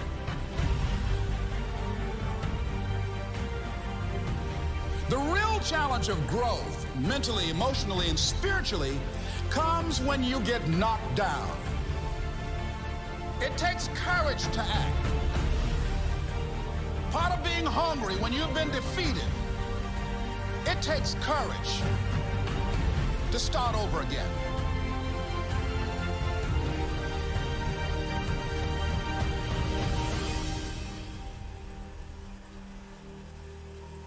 Fear kills dreams. Fear kills hope. Fear put people in the hospital. Fear can age you, can hold you back from doing something that you know within yourself that you're capable of doing, but it will paralyze you.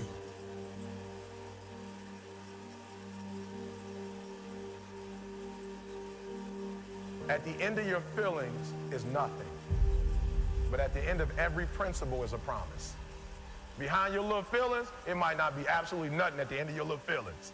But behind every principle is a promise.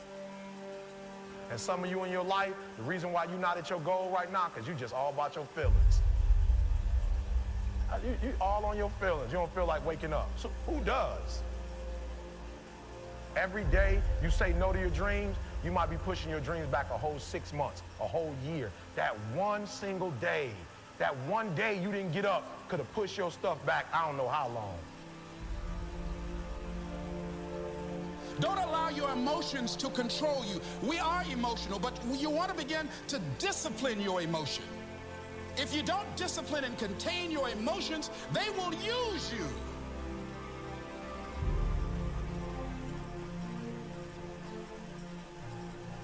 You want it, and you're going to go all out to have it. It's not going to be easy. When you want to change, it's not easy. If it were in fact easy, everybody would do it. But if you're serious, you'll go all out.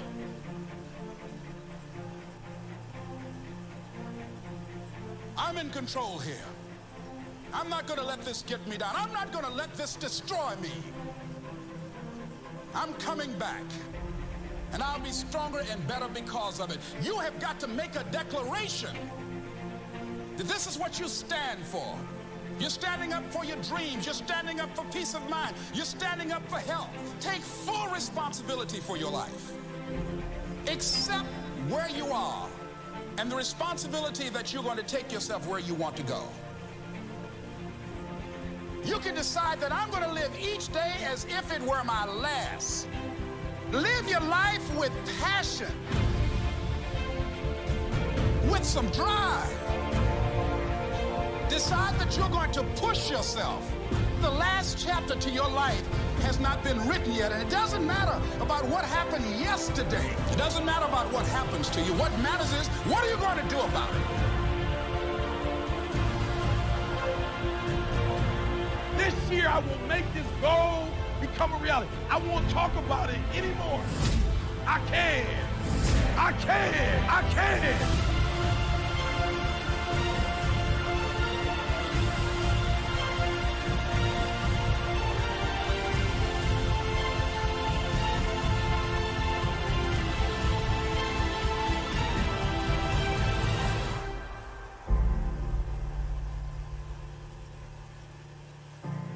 To persevere, I think, is important for everybody.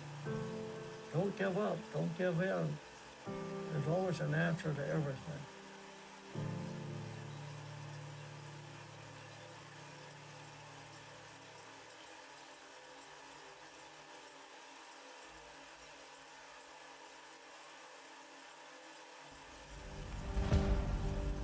What's stopping you?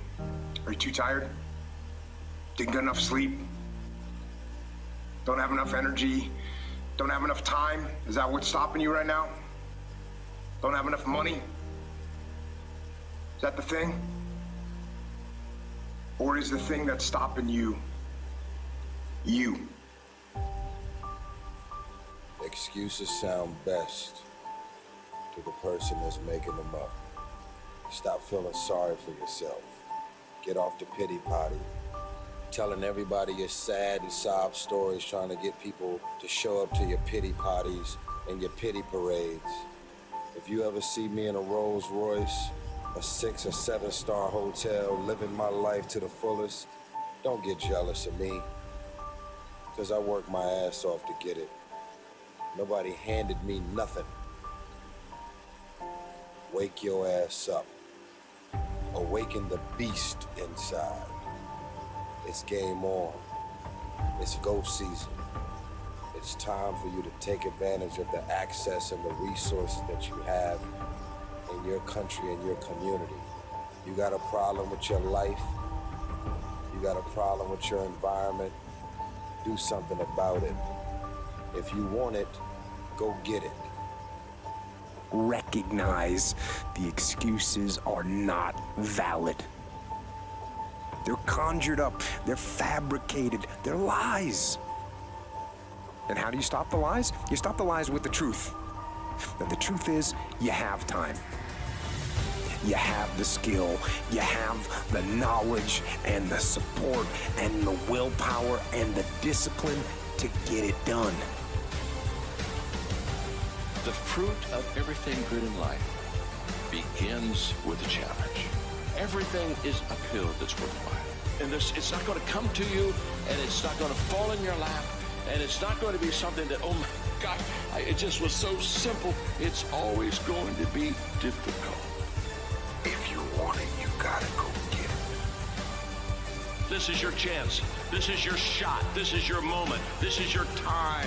This is your place. This is your opportunity. This is my time. This is my moment. Tomorrow, tomorrow, tomorrow. Ain't no such thing as tomorrow. We only got today. It's your dream. If you wanted to have it, get your butt up and make it happen. If you wanted to have it, rise and grind.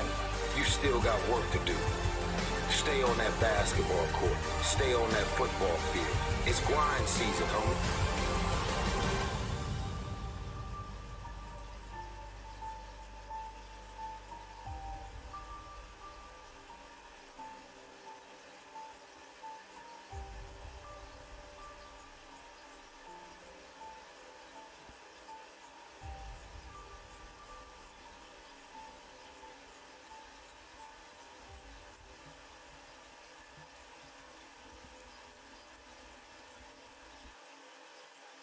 To go get it.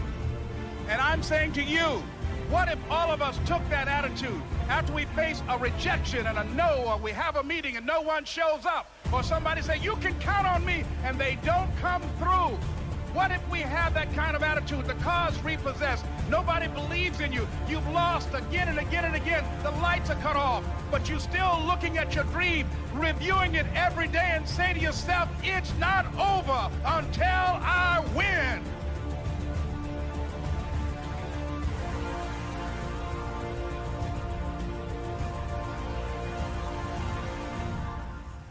You ain't gonna believe this.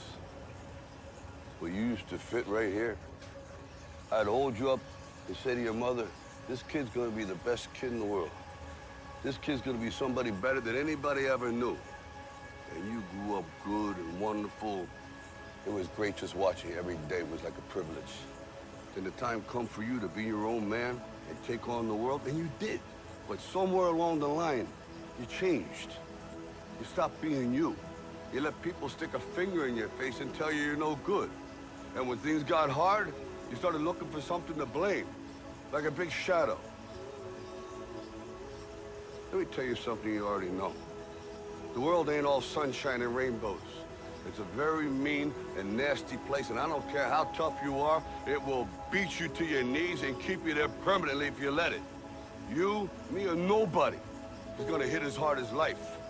But it ain't about how hard you hit. It's about how hard you can get hit and keep moving forward. How much you can take and keep moving forward. That's how winning is done. Now, if you know what you're worth, then go out and get what you're worth. But you gotta be willing to take the hits and not pointing fingers saying you ain't where you wanna be because of him or her or anybody. Cowards do that, and that ain't you. You're better than that. I don't know what that dream is that you have. I don't care how far-fetched it might appear to be. I don't care how disappointing it might have been as you've been working toward that dream. But here's what I know, that that dream that you're holding in your mind, that it's possible.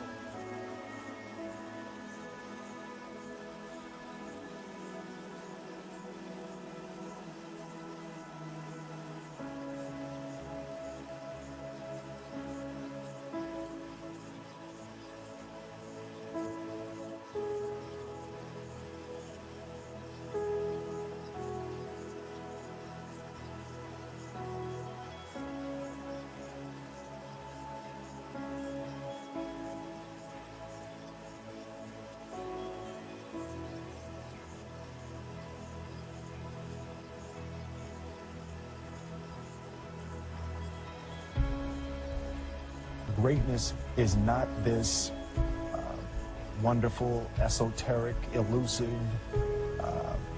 God-like feature that only the special among us will ever taste. You know, it's something that truly exists in all of us. It's very simple. This is what I believe, and I'm willing to die for it.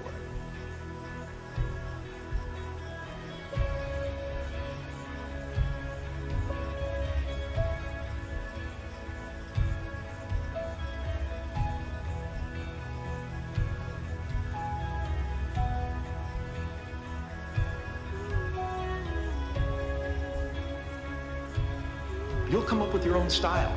That's part of the fun. Like many of you, I was concerned about going out into the world and doing something bigger than myself, until someone smarter than myself made me realize that there is nothing bigger than myself.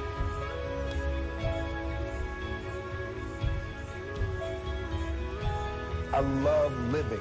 I think that's infectious. It's something that you can't fake.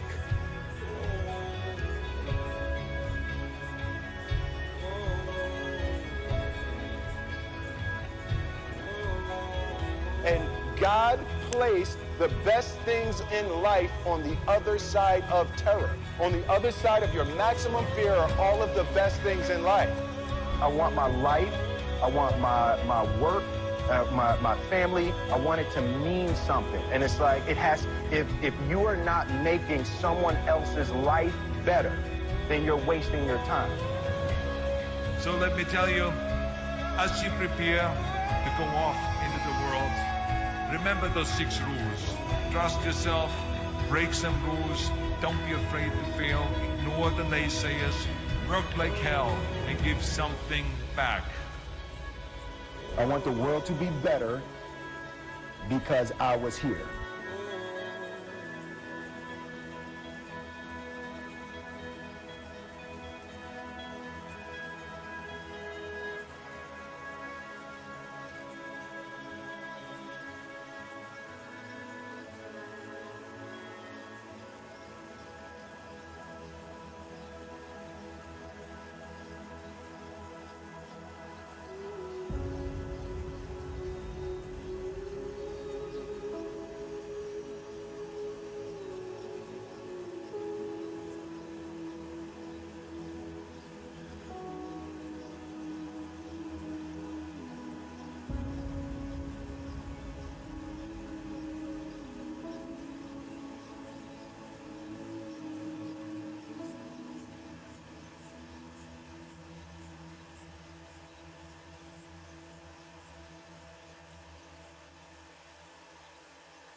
You know, as we come to the end of this phase of our life, we find ourselves trying to remember the good times and trying to forget the bad times. We find ourselves thinking about the future. We start to worry, thinking, what am I going to do? Where am I going to be in 10 years? But I say to you, hey, look at me. Please, don't worry so much. Because in the end, none of us have very long on this earth. Life is fleeting. And if you're ever distressed, cast your eyes to the summer sky. When the stars are strung across the velvety night, and when a shooting star streaks through the blackness, turning night into day, make a wish. Think of me. And make your life spectacular. I know I did.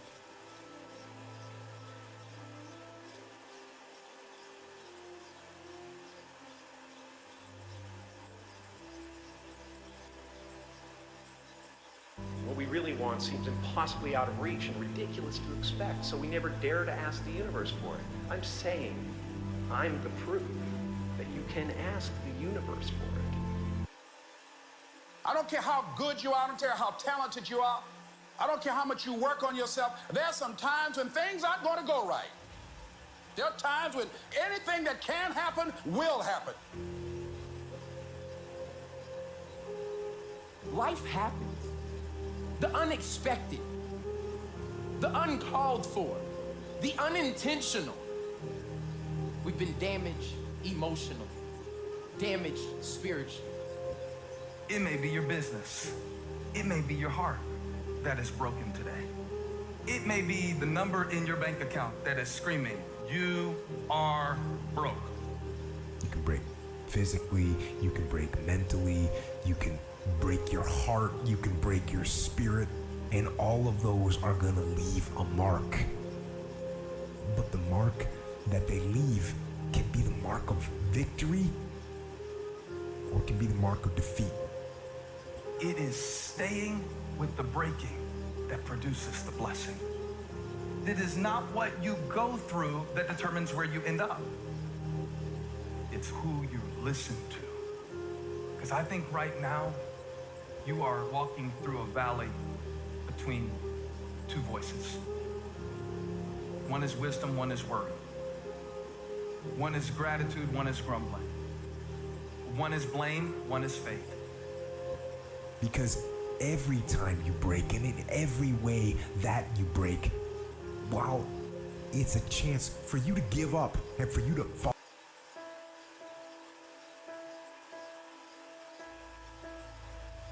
He would come to the gym, and if say he didn't get a ride to the gym, he didn't have no car, he would run. He would run across the causeway. Muhammad Ali, one of my great heroes, had a great line in the 70s when he was asked, how many sit-ups do you do? He said, I don't count my sit-ups. I only start counting when it starts hurting. When I feel pain, that's when I start counting, because that's when it really counts. That's what makes you a champion. Jerry, I'm the greatest fighter that ever stepped foot in the ring. Money will be lost that night. This will be the biggest upset in the century of all boxing. I think you're a big bag of wind. Damnedest showman that ever lived, and you ain't kidding anybody. The odds are 7-1.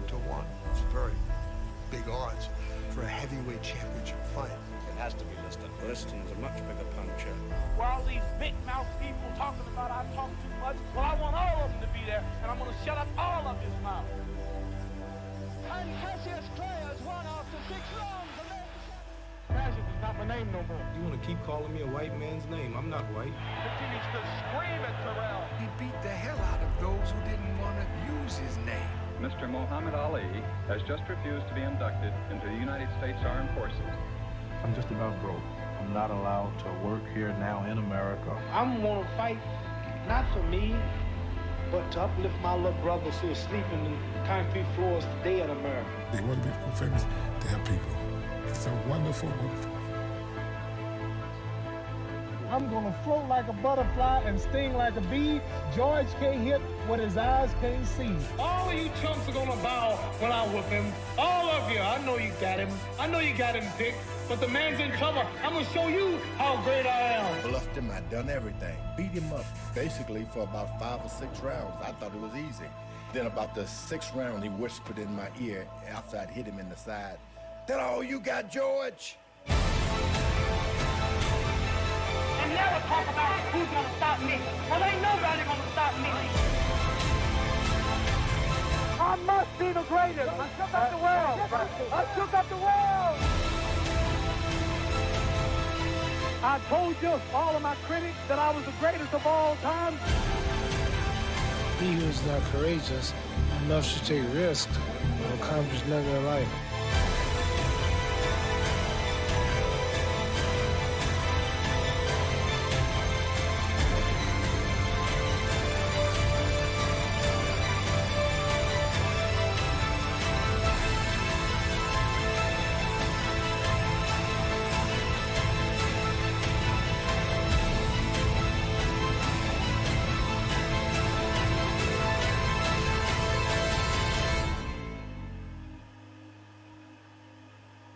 When you were a kid, you always bet certain fellas, I'm gonna be champion one day, and when I'm champion, I'm gonna come back and show you I'm wrong. Another said, guys, I'm gonna be a great doctor one day, and I'm gonna be a dentist, I'm gonna be a great scientist, I'm gonna be a president of the country. And but very I went to the woods because I wanted to live deliberately. I wanted to live deep and suck out all the marrow of life.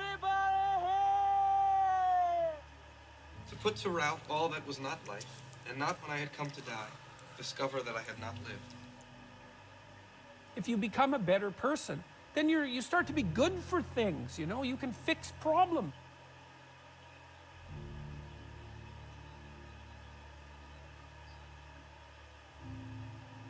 There are going to be plenty of times in your life when you're not happy. There might be years. And so it's a shallow boat in a very rough ocean. Happiness is something that descends upon you. Everyone knows that. It comes upon you suddenly. Happiness will descend upon you from time to time. And that's the best you've got. And then also perhaps during sorrowful times, or worse, evil times. People that are depressed are just realistically reacting to a crummy circumstance in their life. Realistic reaction to a bad spot in their life. The fact that you've strengthened your character and that you're aiming at the highest that you can conceptualize, that'll give you the moral fortitude to endure without becoming corrupted during those times, and to be someone who can be relied upon in a crisis. I see a lot of depressed people that, in a sense, it makes sense. Right. I mean, you look at their life and you say, well, if you're not down about this, you should be. Let's have a dream which isn't under control. Well, something is going to happen to me that I don't know what it's going to be. And you would dig that and come out of that and say, wow, that was a close shave, wasn't it? And then you would get more and more adventurous, and you would make further and further out gambles as to what you would dream. And finally, you would dream where you are now. You would dream the dream of living the life that you are actually living today. You should be pursuing who you could be. That'd be the first thing. It's like, because you're not who you could be, and you know it. You have guilt and shame and regret. Say, what are you reacting to that you're depressed about? Let's put that on a to-do list and start, like you said, write it down and start crossing those things off. Let's figure what's an action plan to change this, an action plan to change the next. Berate yourself for your lack of discipline and your procrastination and all your bad habits. You know perfectly well that you're not who you could be. And God only knows who you could be. And so that's how you should be that's what you should be striving for. Pain is a motivator. Pain is not necessarily always bad. If you're in pain, it's going to motivate you to move, to change something. And to mask that with drugs, to dull that pain with drugs, is not necessarily a good thing. It's Murphy's Law. When things go wrong, they always seem to happen at once, and they just compound on top of each other, and they all hit you at the same time. Is there any justifiable reason for my heart being broken? Is there any purpose in my pain? Can you contextualize my crisis?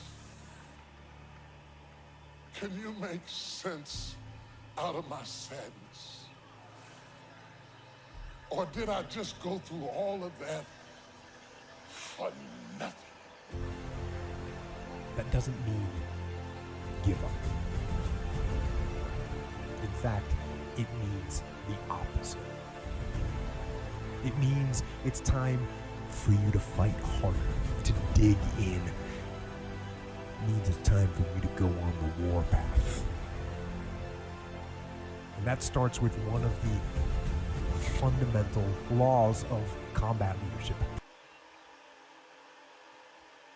Where have you been? Why are you here? And where are you going? You look at your life, you look at what you produce. Is it giving you what you want? Are you living on purpose? Are you living your dream? Are you acting on your ideas? Are you doing all you can do? Have you gotten comfortable? Are you procrastinating? Are you evading your own greatness? Are you surrounding yourself with people that can nourish you? Are you challenging yourself? Are you experimenting? Are you learning something different? Is your life an adventure, or is it boring?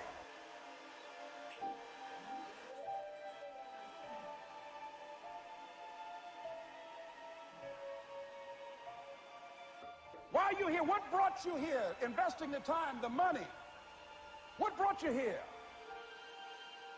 What decisions are you making right now as you look into the future?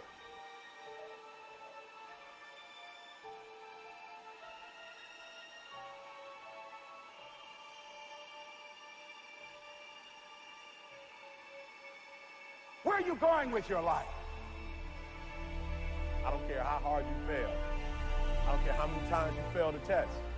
I don't care if nobody don't believe in you. It only takes you believing in yourself to get this thing done. As long as you believe in you, you got the right mindset, you got the right attitude, you can have whatever you like. But if you fall, I need you to fall forward. I need you to fail forward. Now, are there going to be some moments when you want to give up? Yes. Will there be some moments when it's going to seem like it's impossible? The pain that you're experiencing, the disappointment that you're experiencing, that you're going to say, it's not worth it? Yes, that's going to be right there for you. It's going to be in your face, telling you to go back. But don't let the distractions distract you. All right? You got to keep moving. Don't stop. Separate what you do from who you are. That's what the guilt trap is about. All of us have made some mistakes in life. All of us have done some things that if we had them to do over again, we wouldn't do it again. There are a lot of things that if I had it to do over again, if I knew then what I know now, I would have done it differently. Well, it didn't happen that way. A lot of us, because of our limited vision of ourselves, a lot of us who begin to focus on problems and enable them to overwhelm us, we begin to think that we have no options. We begin to believe that there's no way out. You can always better your best. You can always go beyond anything that you have ever done. And I'm saying that the fact that you're still here, that you're still breathing, you've got some more work, and you owe it to yourself. So when you get up in the morning, that you can look yourself in the face and say, hey, I'm living my life on my terms. But I tell you, there are some times in life where you fall down and you feel like you don't have the strength to get back up. Pretend that everything's okay when it's not, and you go home and lay in your bed when no one's looking at you, when you don't have to impress anybody, and fear comes in. You know the fear that you have as soon as you walk into the doors of your house. Maybe it's a broken home.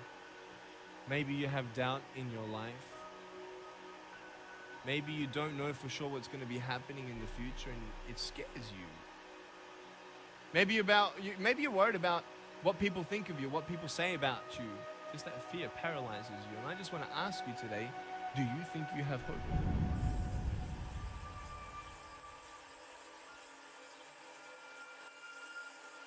Right now, you're at the worst place in your life that you've ever been. I believe that this is your beginning, but this doesn't have to be your end.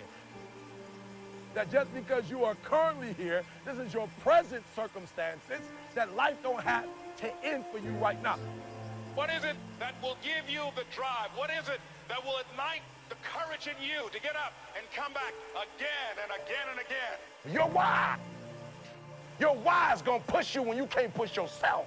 When you want to quit and give up, your why is going to give you that edge you need, that advantage you need, that lift that you need to get to the next level. Your why. Yes, we're tired. Yes, we're hungry. Yes, the mind is saying give up. Yes, it's saying quit. But we cannot quit because we realize we have not reached the goal yet. This is not what I said I was going to do. This is what I talked about. This is not the goal. This is not what I dreamed about. This is not what it looks like. I will try 100 times to get up, and if I fail 100 times, if I fail and I give up, do you think that I'm ever going to get up? No. So I need you to believe. But if I fail, I try again, and again, and again. For as long as I try, there's always that chance of getting up. You can decide that you're going to stand up to life. And it's not the end until you've given up. There's still hope. You're gonna work through this. You're gonna get up, you're gonna get dressed, you're gonna get out, and you're gonna do what you've been called to do. You're gonna be what you called to be. You're gonna have, and you're gonna prove to everybody that tried to break you, everybody that tried to stop you, everybody that tried to kill your dream, you're gonna prove all of them wrong. I used the pain to push me to greatness, and I'm telling you right now, don't give up. I'm telling you right now, don't give in. Get through it. There is still time. As long as there's breath in your nostrils, as long as you can wake up in the morning. It matters how you're going to finish. And you will find that strength to get back up. If you're still in the game, which means if you're in the game and there's still time in the game, still time left in the game, you can still win the game. You can't afford not to be you. You can't afford just to go to work so you can get a check. You cannot afford not to see what your greatest is. You can't afford not to put your foot all the way down and see what you can get out of life. You'll get knocked down, but you won't be knocked out. I'm going to empower me. And all of these things that are happening to me right now, they're just temporary inconveniences. They're not stronger than I am. You can't afford not to be you. You're going through some hard times? It has not come to stay. It has come to pass. It takes guts to pick yourself up. It takes guts. You got to dig down deep to gut it out. Keep on going again and again and again until you make it happen because you know that it's possible. And many of you right now, life's got you up against the rope. You can't give up. You can't give in. If it was easy, everybody would do it. And if life's got you backed up, you start fighting back. It's in life knock you down, try and land on your back, because if you can look up, you can get up. It's necessary you take responsibility for it, that you make it happen, that you don't give up, that you keep on keeping on, that you don't decide that I can't make it because you can't see the light at the end of the tunnel. We have so much energy that can take us so far. It's necessary that you hook up with some other energy that can take you to the next level. Just go out there. It's possible you can get what you want. It's necessary if you want it, you got to go into action. You got to be willing to experiment. You got to be willing to fail and to succeed. Here's your dream manifested. No, it's hard. Yes, it's hard. It's difficult. Yes, right? And it's worth it. It's necessary that you have a plan of action, that you're resilient, that you stick to, that you have the vision and never give up, that you become creative and relentless and keep on coming back again and again and again. And that it's you that you got to take personal responsibility to make it happen. And that it's hard. Easy is not an option. And when life knocks you down, jump back up and say, it's not over until I win.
Live your dreams or live your fears.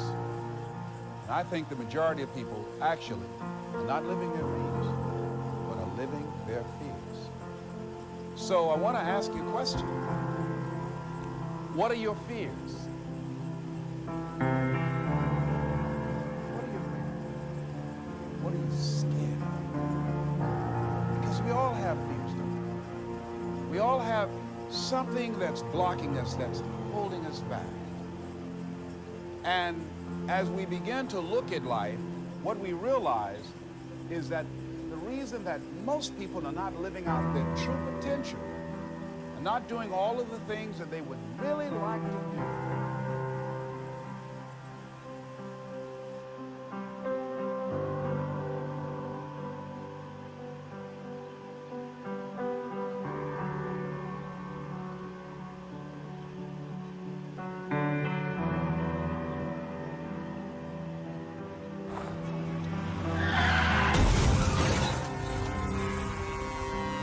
Charlie?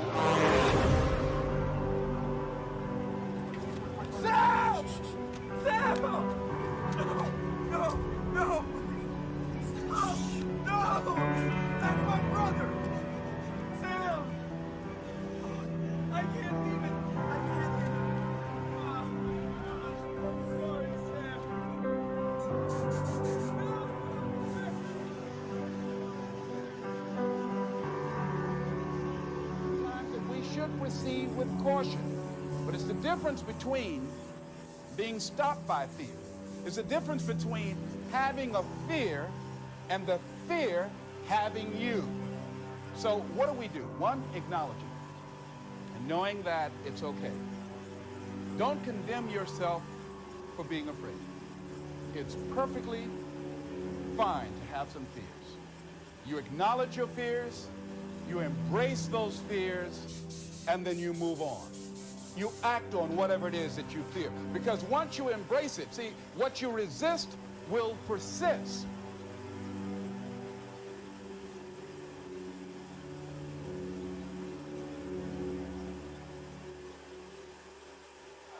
Now, if anyone here thinks I'm superficial or materialistic, go get a job at fucking McDonald's, because that's where you fucking belong. But before you depart this room full of winners, I want you to take a good look at the person next to you. Go on. Because sometime in the not-so-distant future, when you're pulling up to a red light, you beat up old fucking Pinot, that person's going to be pulling up right alongside you in a brand new Porsche. With a beautiful wife by the side who's got big voluptuous tits. And who are you going to be sitting next to? Some disgusting wildebeest with 3 days of razor stubble and a sleeveless muumuu crammed in next to her and a carload full of groceries from the fucking Price Club. That's who you're gonna be sitting next to. So you listen to me and you listen well. Are you behind on your credit card bills? Good, pick up the phone and start dialing. Is your landlord ready to evict you? Good, pick up the phone and start dialing. Does your girlfriend think you're a fucking worthless loser? Good. Pick up the phone and start dialing.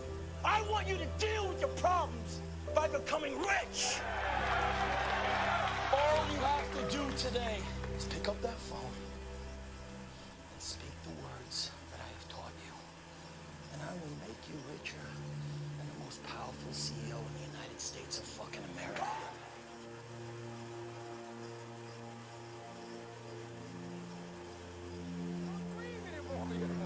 Thomas, in the book of The Invisible Man, I think it was, he said, the impulse to dream has been slowly beaten out of me through the experience of life.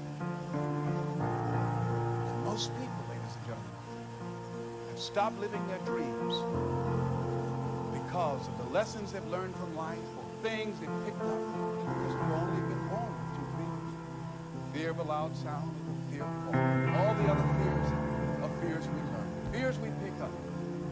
Whatever you're scared of, life, values you brought to the planet, or whatever you do, you're stronger. So as we begin to look toward the future, look at what will it take for us to break through those fears. One, acknowledging the fear, knowing it's all right. Some fears help. Beginning to know that your dreams, your passions, your drive to achieve whatever it is you want, as it has more power and meaning, it will move you past your fears. As you begin to feel that you deserve it, your passion and goal is so strong that fears won't matter. As you begin to trust yourself and put yourself in the situation where you have to make it happen, you will make it happen. Ladies and gentlemen, I don't believe this. I know this from my own life experience. I know that you've got greatness within you. I know that you have unlimited potential in you. I know that you have something to give to the universe that was not here before you showed up. Somebody said that life is God's gift to us, and how we live our lives is our gift to God. What kind of gift are you giving? And what kind of gift could you give if fear wasn't an issue? I'm saying you can have fears. Don't surrender. Don't let your fears have you.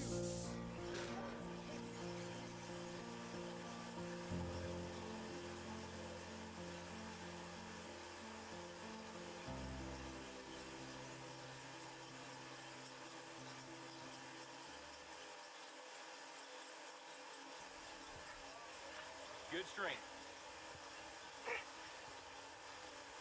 That's it, Brock. That's it. 20 yet? Forget the 20. You give me your best. You keep going. That's it. No, don't stop, Brock. You got more in you than that. I ain't done. Just resting. You got to keep moving. Let's keep moving. Let's go. Don't quit till you got nothing left. There you go. Keep moving. Keep moving.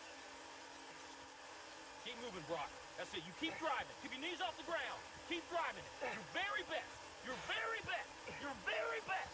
Keep moving, Brock. That's it. That's it. That's it. Keep going. Don't quit on me. Keep going.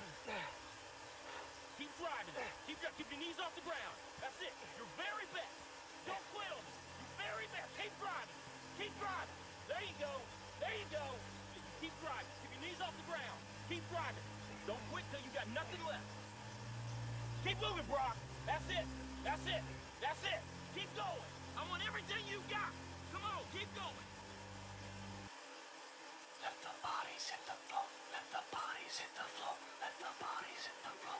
Let the bodies hit the floor.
And 4,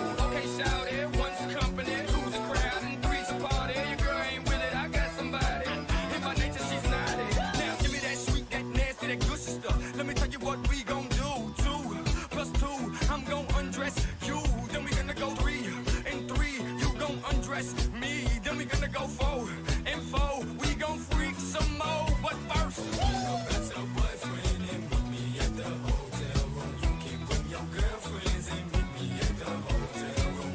Go back to boyfriend and meet me at the hotel room. You can bring your girlfriends and meet me at the hotel room. Rah, rah, Rasputin, lover of the Russian queen. There was a cat that really was gone.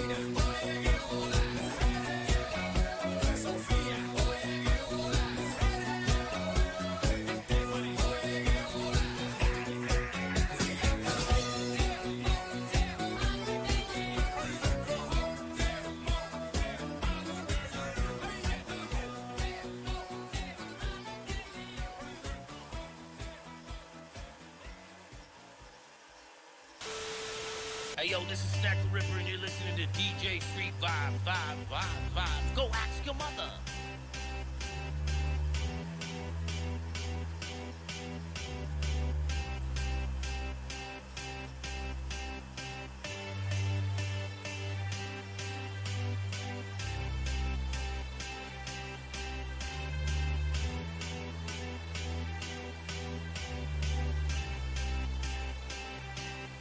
I got a feeling that tonight's gonna be a good night. That tonight's gonna be a good night. That tonight's gonna be a good night. Feeling that tonight's gonna be a good night. That tonight's gonna be a good night. That tonight's gonna be a good night.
Closing time.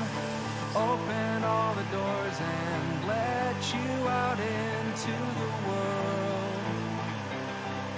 Closing time. Turn all of the lights on over every boy and every girl. Closing time. One last call for alcohol, so finish your whiskey or beer. How we sound at? Closing time. You don't have to go home, but you can't stay. Either way, I want to say thank you for tuning in. I know. David, Take me home. I know. Vicky was your mother. Take me home. I know. Mark. Take me home. Take me home. Closing time. Time for you to go out to the places you will be from. Closing time. This room won't be open till your brothers or your sisters come. Move it to the exits. Well, I think that actually came out terrible.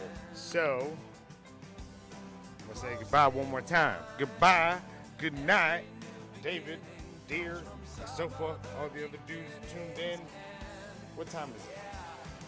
It's 1:10. So, y'all get your asses to bed. What y'all doing up this thing? Y'all crazy.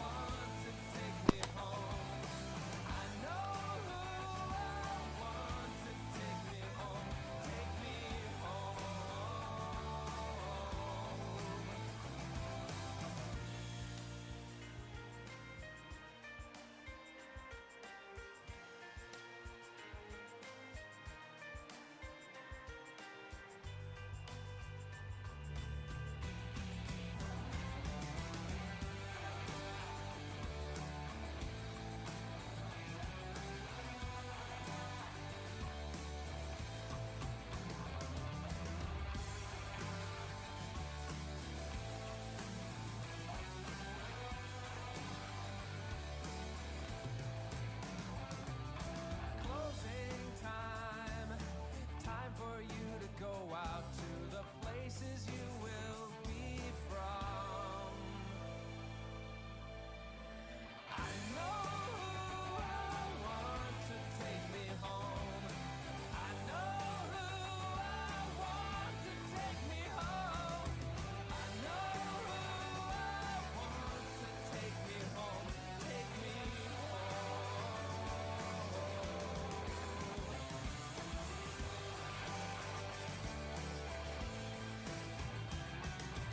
Closing time. Every new beginning comes from some other beginning's end.